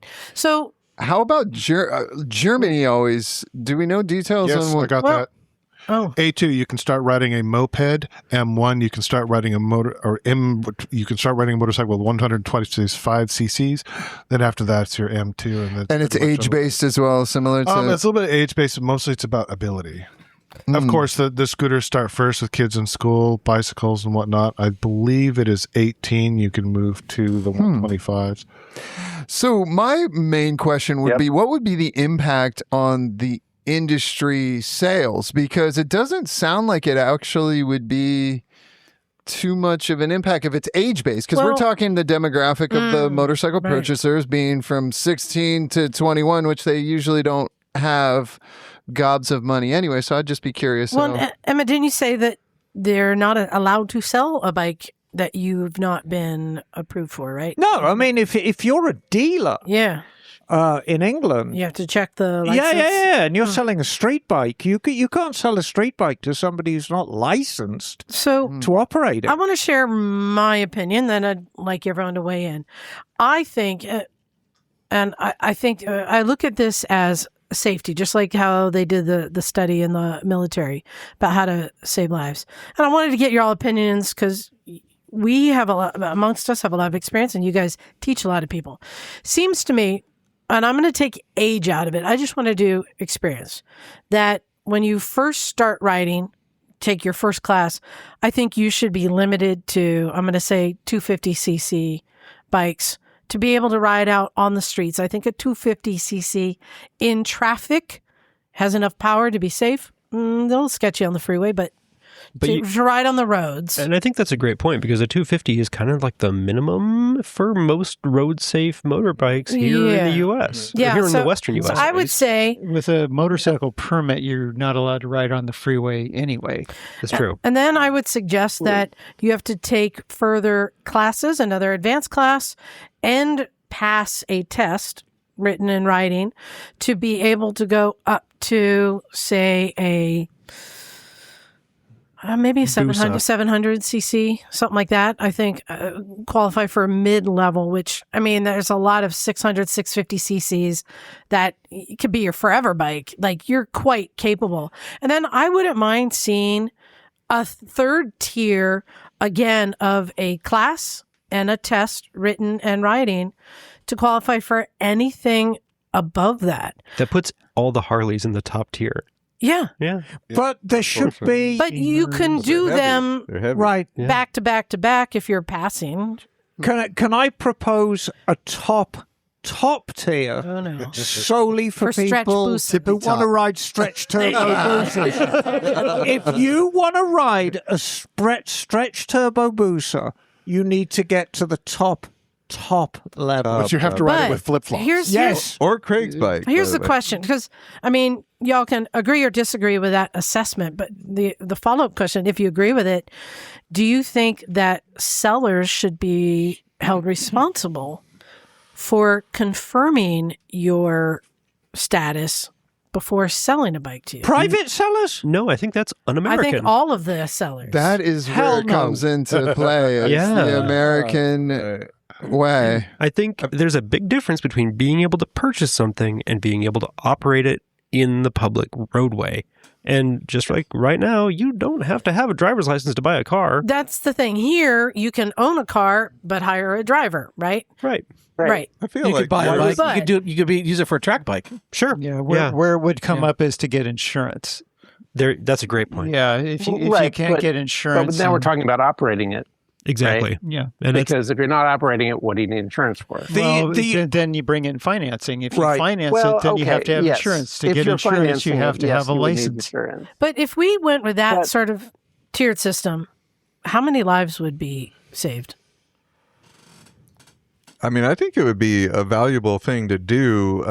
I think Europe is way ahead of us on all this kind of stuff. So if a lot of things they're able to do, we don't do. So we could do, but it is un-American. And they have, they have a fatality rate that's like 1/6 of ours. Right. I think it's worthwhile. But I think that there is a valid case to be made that if you don't have the ability to ride a bike, that's not a reason why you shouldn't be able to buy it. Because if you want to ride that bike, you need to be able to practice on it. So, if you need to trailer it to a parking lot and ride in the parking lot, off the road to get some experience on it, you could do that. But Sounds like socialism to me. Oh, it's what is enabling your ability to ride. True. I want to make it possible for people to be able to ride. When are you overreaching? That's but the I question. did want to make an amendment to that.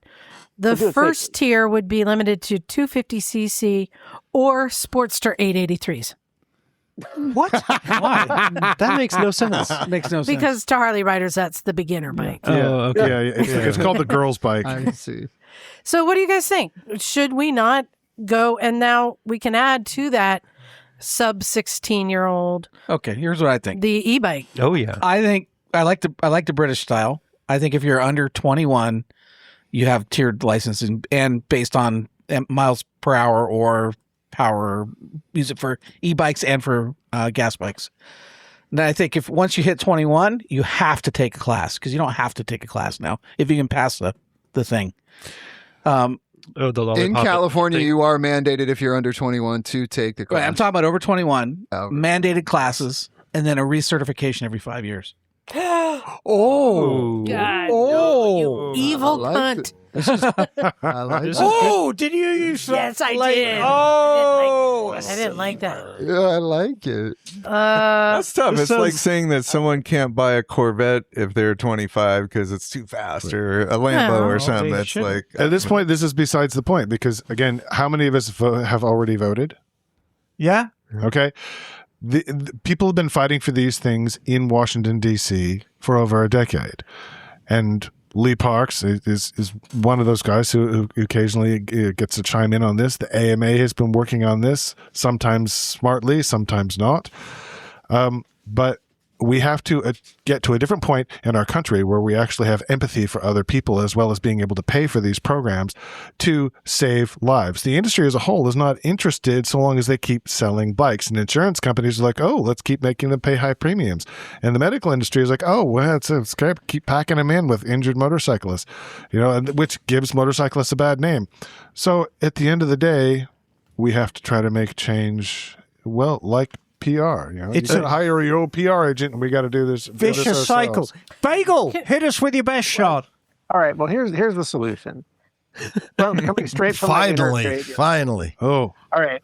8 years old, you can legally ride a level 1 e-bike. And smoke Ooh. 12 Newports. years old, level 2. 16 years old, you can get your car license, which will allow you to ride a level 3 e-bike or moped or drive a car. And you can also take optional motorcycle training, which would allow you to ride up to 250 cc's. Once you get to 18, then you can take your full license to get your unrestricted motorcycle license. Wait, that about sounds that? very similar to the current licensing scheme here in California. Right. So it'd be fairly easy to implement. Yeah. so we're good. It would be Second more robust. motion. call your It congressman. would provide a pathway to increase your skills as you age, and along with that, I think if you encourage training at every step along the way, that can do more than anything to reduce the risk and fatalities on the road. I would like to propose another amendment. Should we consider lowering the age to ride, say, like a 49cc, or is that level 3?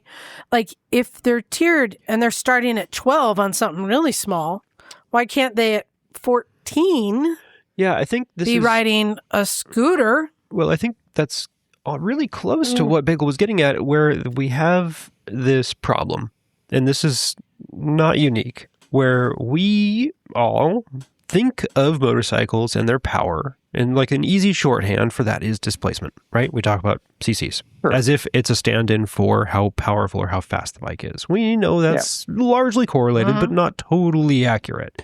Yeah. When we start talking about e-bikes or e-motorcycles and some of these other things, it just clearly doesn't fucking work. So we have to start doing something closer to what the UK system that we talked about is doing, where they base this whole scheme on brake horsepower or kilowatt output. Yeah. And I think that's a Okay. lot more reasonable. That's fair, Goddamn commie, pinko, and American talk. Bedwetters. The reason I'm saying that is A lot of them. All power to all the people. He's shooting when I And power in kilowatts or horsepower, whichever you prefer. when I see the kids riding the Killer e-bikes, I go two different ways. One, I'm so envious that these kids are getting to have this experience that we probably all wished we could have had when we absolutely. were younger, right? No, we just got a fucking pull start lawnmower engine on a rigid frame from Sears. But then I also see them speeding, doing 45 down the street and going, God, they're going to kill someone or themselves. And like, I don't want to stop them from writing, but I want to teach them and register and certify them. But so that's what made me think, Right. why not lower the age? And what's interesting is, my nephew Enzo, he got an e-bike when he was like 14, been riding it to school. And he's now 16 and has a driver's license and a car.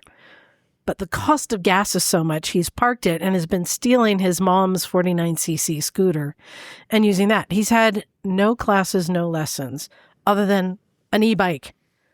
And it transferred all of his knowledge on a little e-bike, transferred over to this 49cc twist and go scooter. So why shouldn't he have been allowed to ride that at 14? You know, I find myself in a peculiar position. Mototown is basically situated right between downtown Marina and Marina High School. And of course, there's that big open ground right across from my shop.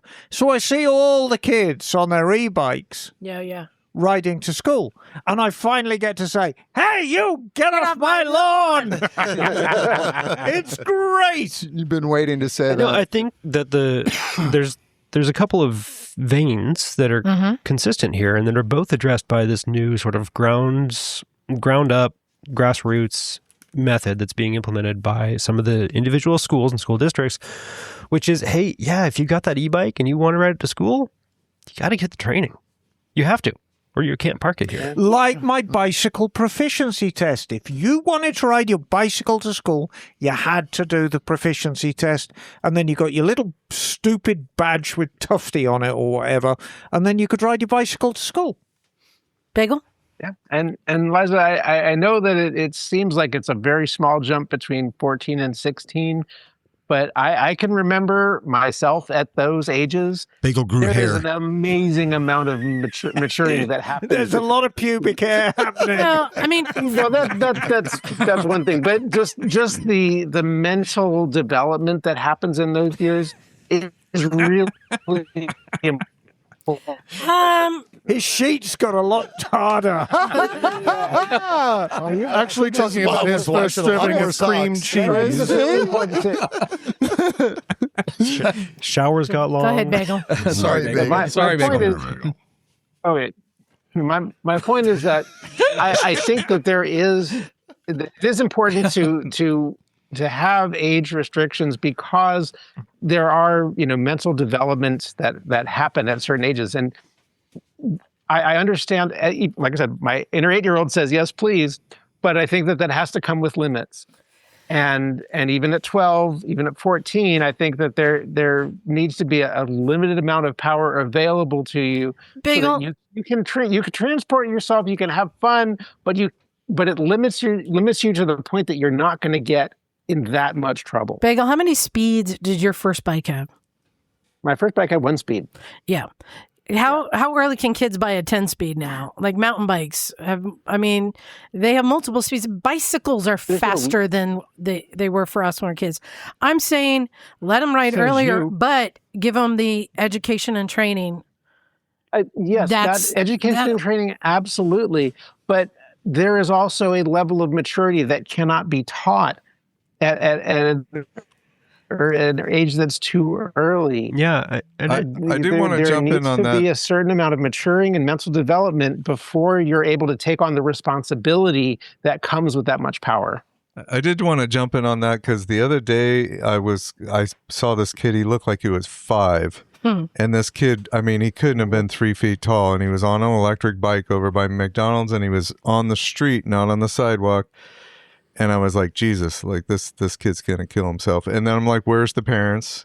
Who's letting this kid? And this kid's probably doing 20 miles an hour and whatever. But he was just, nothing, 50 pounds or something. I was like, Poor this is little ridiculous. guy. I think I just had the perspective of somebody who started riding a bicycle when I was 3, learned how to ride a GS 650 when I was 12, and started stealing the car when I was 14. Yeah. I was ready.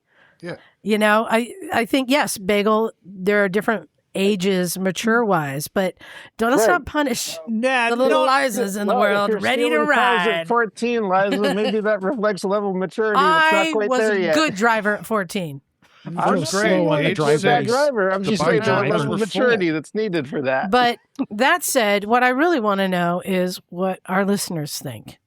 Yes. I mean, I think it is valid. If we're going to be looking at new legislation, new lessons, new classes, why not also double down and go to tiered licensing to make sure that everyone is actually getting these classes? Because right now you're suggesting people should consider. They're definitely working maybe on it should be required Right. and tethered into the size of the bike you're riding. Well, what I would like to see is insurance companies offer stipends for people to take motorcycle training classes. That'd be A little nice. Right. discount. But that wouldn't Not they just a wouldn't make discount, enough but I money. mean an actual cash Yeah. payout. Say, Yeah, hey, like here's it. $250 towards your riding course. And then you'll get a discount later. So it's in their long-term interest to do that. I mean, I Can you think hear that me? one thing that could happen is we have these license fees, and maybe there's a license fees on e-bikes or something, and then that raises the money to pay for the training and all that stuff. I'm actually going to pull the plug on this conversation right now because time is running out. I've got something I want to address before we get into emails. But guys, write in. Let us know what you think. It's going to be very, very quick. Kat has come a long way. I was hoping to address this more. Yeah, sure. We're down to the wire, Kat. Oh, How many spaces are available on our tours? On the Dolomites trip, we've got 4.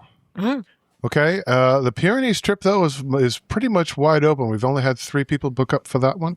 So Pyrenees. Don't make me come round to your house. And also, we have 2 spots open for a more experienced traveler and rider to scout Hessen. What dates are these trips? Okay. Where is Hessen? Hessen, Germany. It's in Deutschland in the middle. It's a lovely, lovely place. Yeah, okay. You have to think of it. Bavaria is kind of like the spleen of Germany, all right? But Hessen Where's is the heart spleen? It's right here, I think. So, Opposite the liver.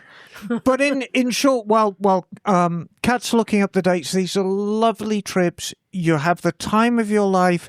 It's a wonderful trip. Once again, me and Kat came up with the concept of this trip. If you can afford a used motorcycle, you can afford to come on one of our trips, and it's a life-changing experience. Kat, what are the dates? Okay, the one with we've got the most spaces open right now is the Pyrenees trip in R. That's September 27th to October 3rd. And the weather is perfect at that time of year.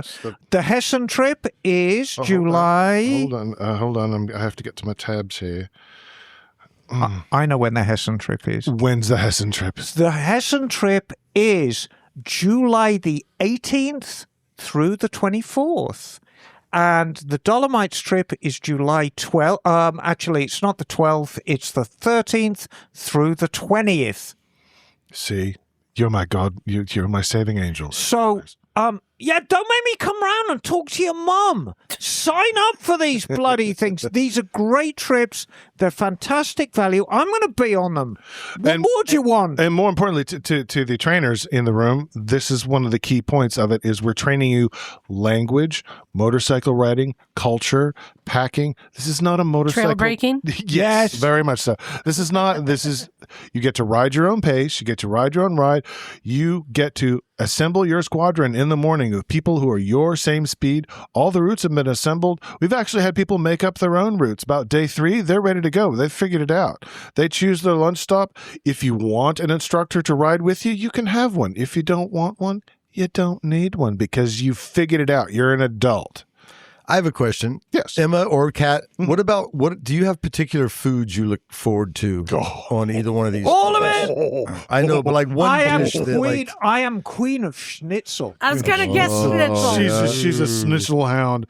I'm looking for, of course, I should think the first thing I have is I got to have my doner kebab. And of course, when you get into Italy, you're getting real Italian pizza, actual real Italian pizza. This is not DiGiorno. This is not Papa John's. The one where they pizza. put the whole basil leaf. Yes, exactly. And the That's how you know it's real. crispy crust. You know, it's a complete experience, Jim. It really is. And you're in the thick of it. You're in the heart of it. I'm very particular about what I put my name to at the shop, the bikes I work on, the people I associate with, like Pacific Motorcycle Training, like Leod Escapes. I am very, very cautious about who I associate with. I am so enormously proud of these trips that we do to Germany and Italy. It's the absolute highlight of my year. It broke my heart because I couldn't go last year. I figured out everything I need to do to jump through the appropriate humps. I am back, baby, and we're going. You mean you finally got the ankle monitor off? Yes. No, the big thing I'm really looking forward to is the Bavaria to Hessen trip, which is July 16th to the 25th. On that trip, we've got me, we've got Mouse shooting photos off the back. We've got Hub. Hub van Loon is joining us from the Netherlands. Captain Hub van Loon, who's an airline pilot. So he knows protocol. He knows safety. He's been a trainer at Racing School Europe for ages. He's used to driving big rig trucks and whatnot. He'll be riding along with us. And we're going home. We're going, one of the coffee stops is Mouse's mother's hometown. And a lunch stop will be my grandfather's hometown of Deuter on our way to, all the way through Hessen. So I'm looking forward to it. It'll be fabulous. And yes, really good food, especially in the heart of Germany. Yes! Bagel! And I got to say, this sounds like an amazing ride because you're going to be going through the areas of Germany that have some beautiful sites like Thuringia, which has some lovely mountains, the Harz Mountains, just south of Hessen, out of the Kassel area. That's going to be a beautiful. We're going to trip. make a day run to Schwetzingen, which has the Palace of the Palatine, which is the most incredible palace I've ever seen. So look, sign up. We're out of time. Where do they go? That's layoutescapes.com, but also really we're doing layoutescapes.wetravel.com. There you go. That's where you can sign up. Do it now. I will kick your varicose veins in if you don't. Honestly, don't make me come round there. All right, we got time for a few emails. Johnny, you got one there? I do. This is from Ryan P. Hey, Ryan. Hello, Ryan Hail, P. Misfits, and well met. Greetings from exceptionally moist Michigan. I don't like the name Real moist. Moist is not my favorite word. I've just been finishing. In some situations, it is. John, I'm sorry. Your voice makes me more. I know. So, pull it together. A spoonful of I just finished listening to the latest episode of Motorcycles and Misfits, and I thought I'd chime in with my thoughts on what it is that I really want to get out of motorcycling, the motorcycle industry as a consumer. Yeah. Right off the top, I think I can classify my wishes into two separate categories, realistic and unrealistic. We'll probably all have the same dichotomy floating around our skulls, but I suppose it's important to realize which is which. My realistic wish as a consumer is as follows.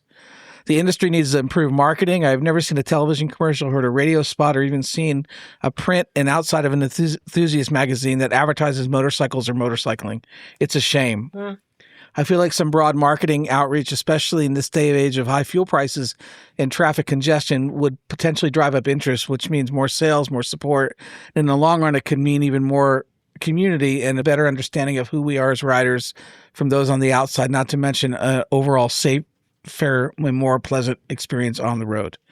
As for my unrealistic wish, I wish there were general parts stores around, not the current likely specialty stores where you can maybe find a few aftermarket accessories or for more common models if you're lucky to have a store near you, but something more like AutoZone. I need an air filter, a clutch cable, or brake pads, and I can go to my local MotoZone and get the generics and count on their availability for basically forever, rather than having to order every part from the manufacturer either online or through the dealer. I understand that the motorcycle market is too small in the U.S. to support that sort of business model. I don't agree I don't argue that point. And of course, I understand that there will always be certain parts and pieces that are dealer only, as in the case with cars and trucks. But as a consumer, I would certainly appreciate the convenience of going to the nearest chain parts store for maintenance items in particular, rather than from a dealership journey for literally everything. Anyway, that's my humble 2 cents. Love the show and hope you all are well. Ryan B. Oh, thank you. Cool. Emma, you have one there? I have one here from John and Deb Button. Hey, John and Deb. Hey, Jonathan. Buttons.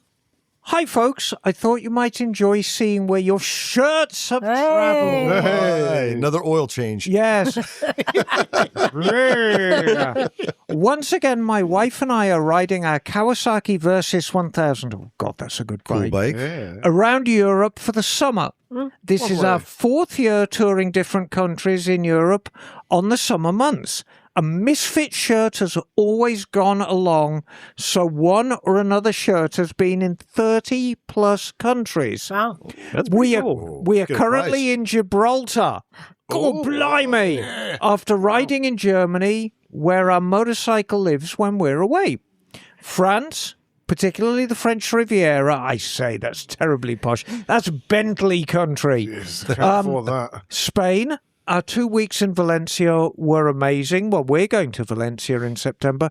And now Gibraltar, which is the other end of Spain, on the way to Portugal and then northern Spain and the UK. Keep the podcast coming. We enjoy listening to you all each week. All the best, John and Deb Button.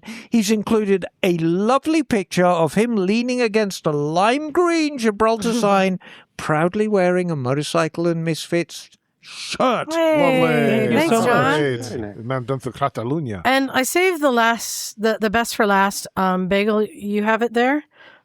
This one, we did an episode 2 weeks ago called Fight Me, where we made some declarative statements. And I invited people who were yelling back at their listening device to just go ahead and write us in. So, Bagel, you got it there? I didn't see an email. Oh, I you sent send it to me? it today. I'm not seeing it in my email. All right. Well, I have one here. I will go ahead and read it then. It just, unfortunately, he's from Australia. Struth. Oh, all right. I So can read you it do with it an better. Aussie accent if You want to try? Yeah. All right. Can you hand that over? All right. You got to go full Aussie. All right then. He speaks And Australian. slightly aggravated. Aren't they all? Is it freaking yabba? Yeah. Hi, Misfits. Long time listener, etc. Second, third time. Oh, sorry. That got Scottish. Scottish. Yeah. No. What's the name? Get closer to the mic, Okay. too. Oh, Chopper? His name is Closer to the mic. His name is Peter Burns. Hey, Hey, Peter. Hey, Peter. Good day, Peter. We're going to call you Chopper. Good day. Good day. All right. Having bitten my tongue listening to the original Fight Me episode, I could not let it slide. After this week's future complete lack of racing knowledge shown by See, y'all. Irish? Shown by y'all? He said y'all. They don't Yeah. say y'all. Well, down maybe there. he's Texan. All right. Southern Australia. Firstly, good eye, Eliza. Mentioned that Honda don't win anything racing, so not considered under her weird classification opinion system. Yeah. Then to double down on the theme of tell you what you don't follow racing without telling me. Bagel pronounced next week that Honda don't even race anymore. That's not true. Okay. Au contraire, my SIPO friends.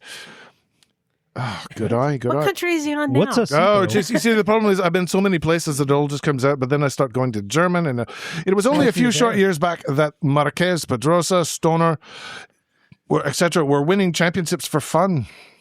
Yeah. Yes, we've forgotten Rotax, Doohan, Gardner. Yes, We're back see, to Gardner, Scotland. Gardner. Okay, maybe you remember a lad named Hayden. Yeah. Yeah, all right, that's right, y'all. All right, maybe Is some that of you a are old silly enough. Isles accent? We get just give me a break. Man. You volunteered. Yeah, I know. See, here to get mocked. Well, I feel like we're taking a trip around the world. If I spend a month in Australia, it takes me like a month to get rid of the accent.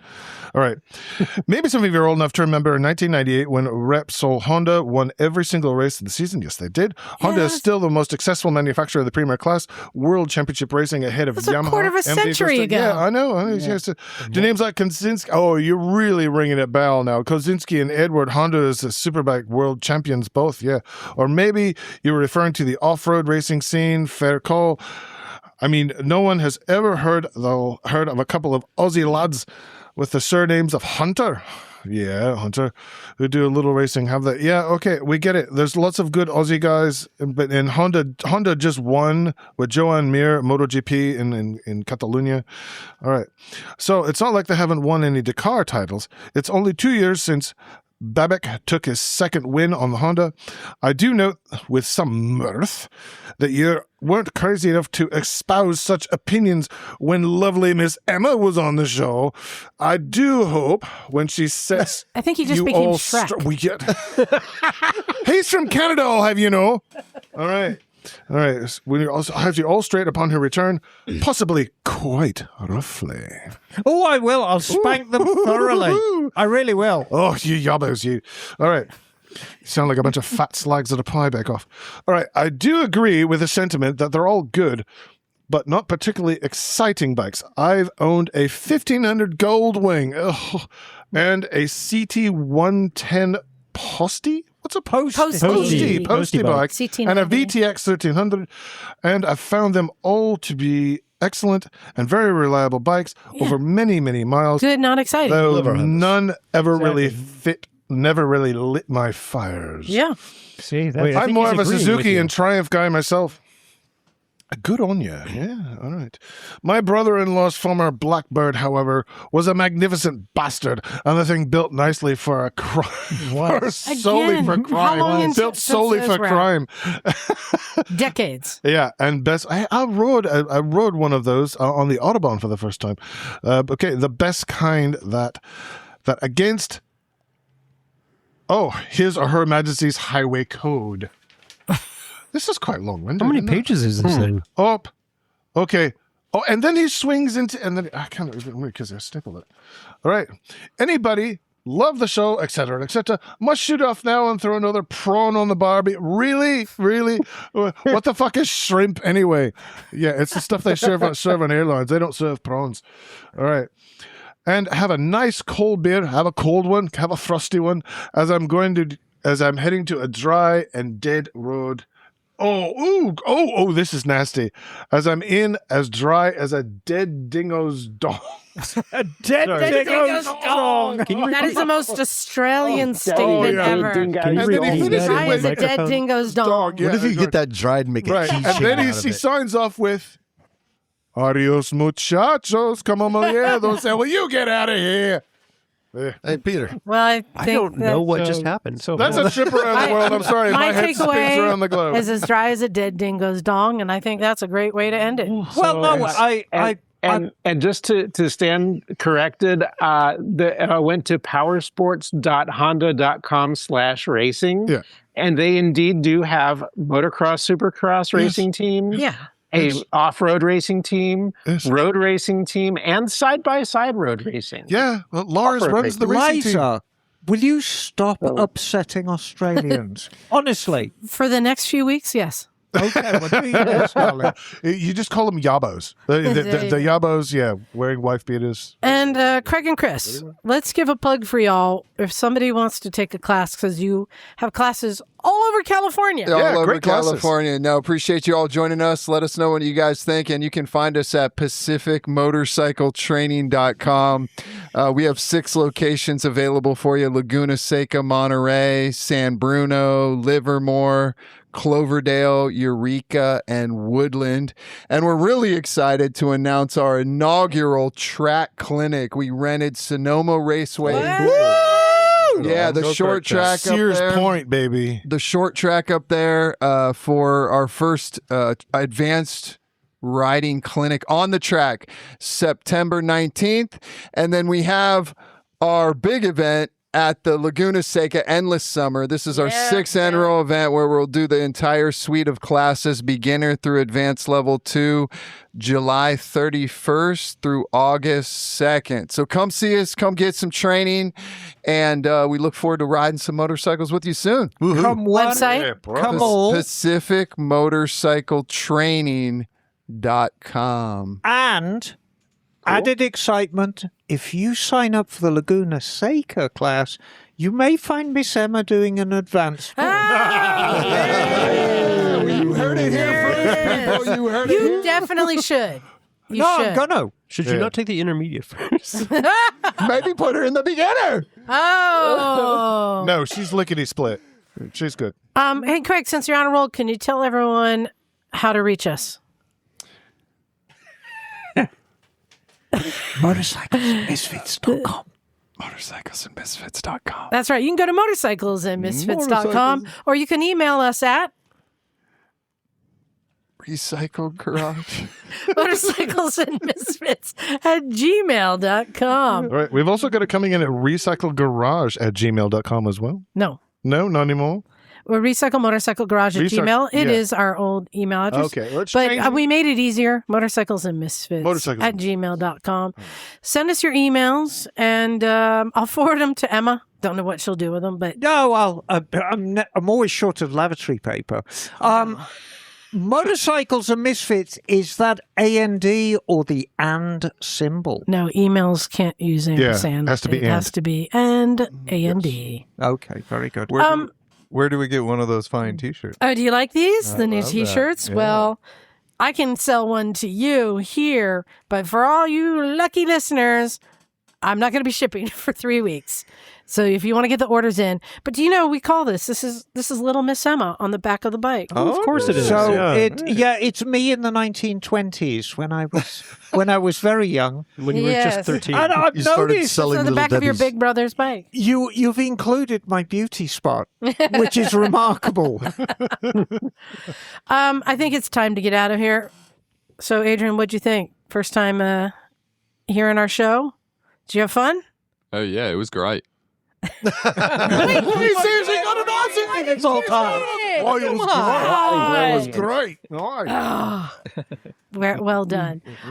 So thank you, everyone, especially our Patreon subscribers. Who are the finest specimens of humanity in everything, really? You know they're fine because they're the ones who got the shirt sent out to them for free, which is still possible. If you want to be a Patreon subscriber and support us at $5 or more a month, you too will get the code to get a free T-shirt. It's the least we can do for them. You know, if I could go round and fight their enemies for them, I would. With a shoe. Well, the least I can do is buy them a beer if I ever see one. Yeah, those guys. So on that note, thank you and for everyone for joining us, and Scotty and Craig and Chris and Kat and everyone. It's nice to have a big full room. Isn't it? Just like today, we had a full garage again. Yes. Emma showed up like, "What's happened?" It's like, yeah, they found cool. us. We're cool again. I know. I got to see the classic Emma changing a scooter tire by hand today. I never miss an opportunity to witness that bit Emma of and her magic. big, thick rubber. Okay. On that note, thank you everyone for listening. We appreciate you. Time to get out of here. I'm about to point at you and you say your name. Thanks everyone. This is Liza. Adrian. Stubby John. It's Neil. Emma, darling. Craigzilla. Chris. Scotty. Naked Jim, son. Bagel. And we are out of here. Cool.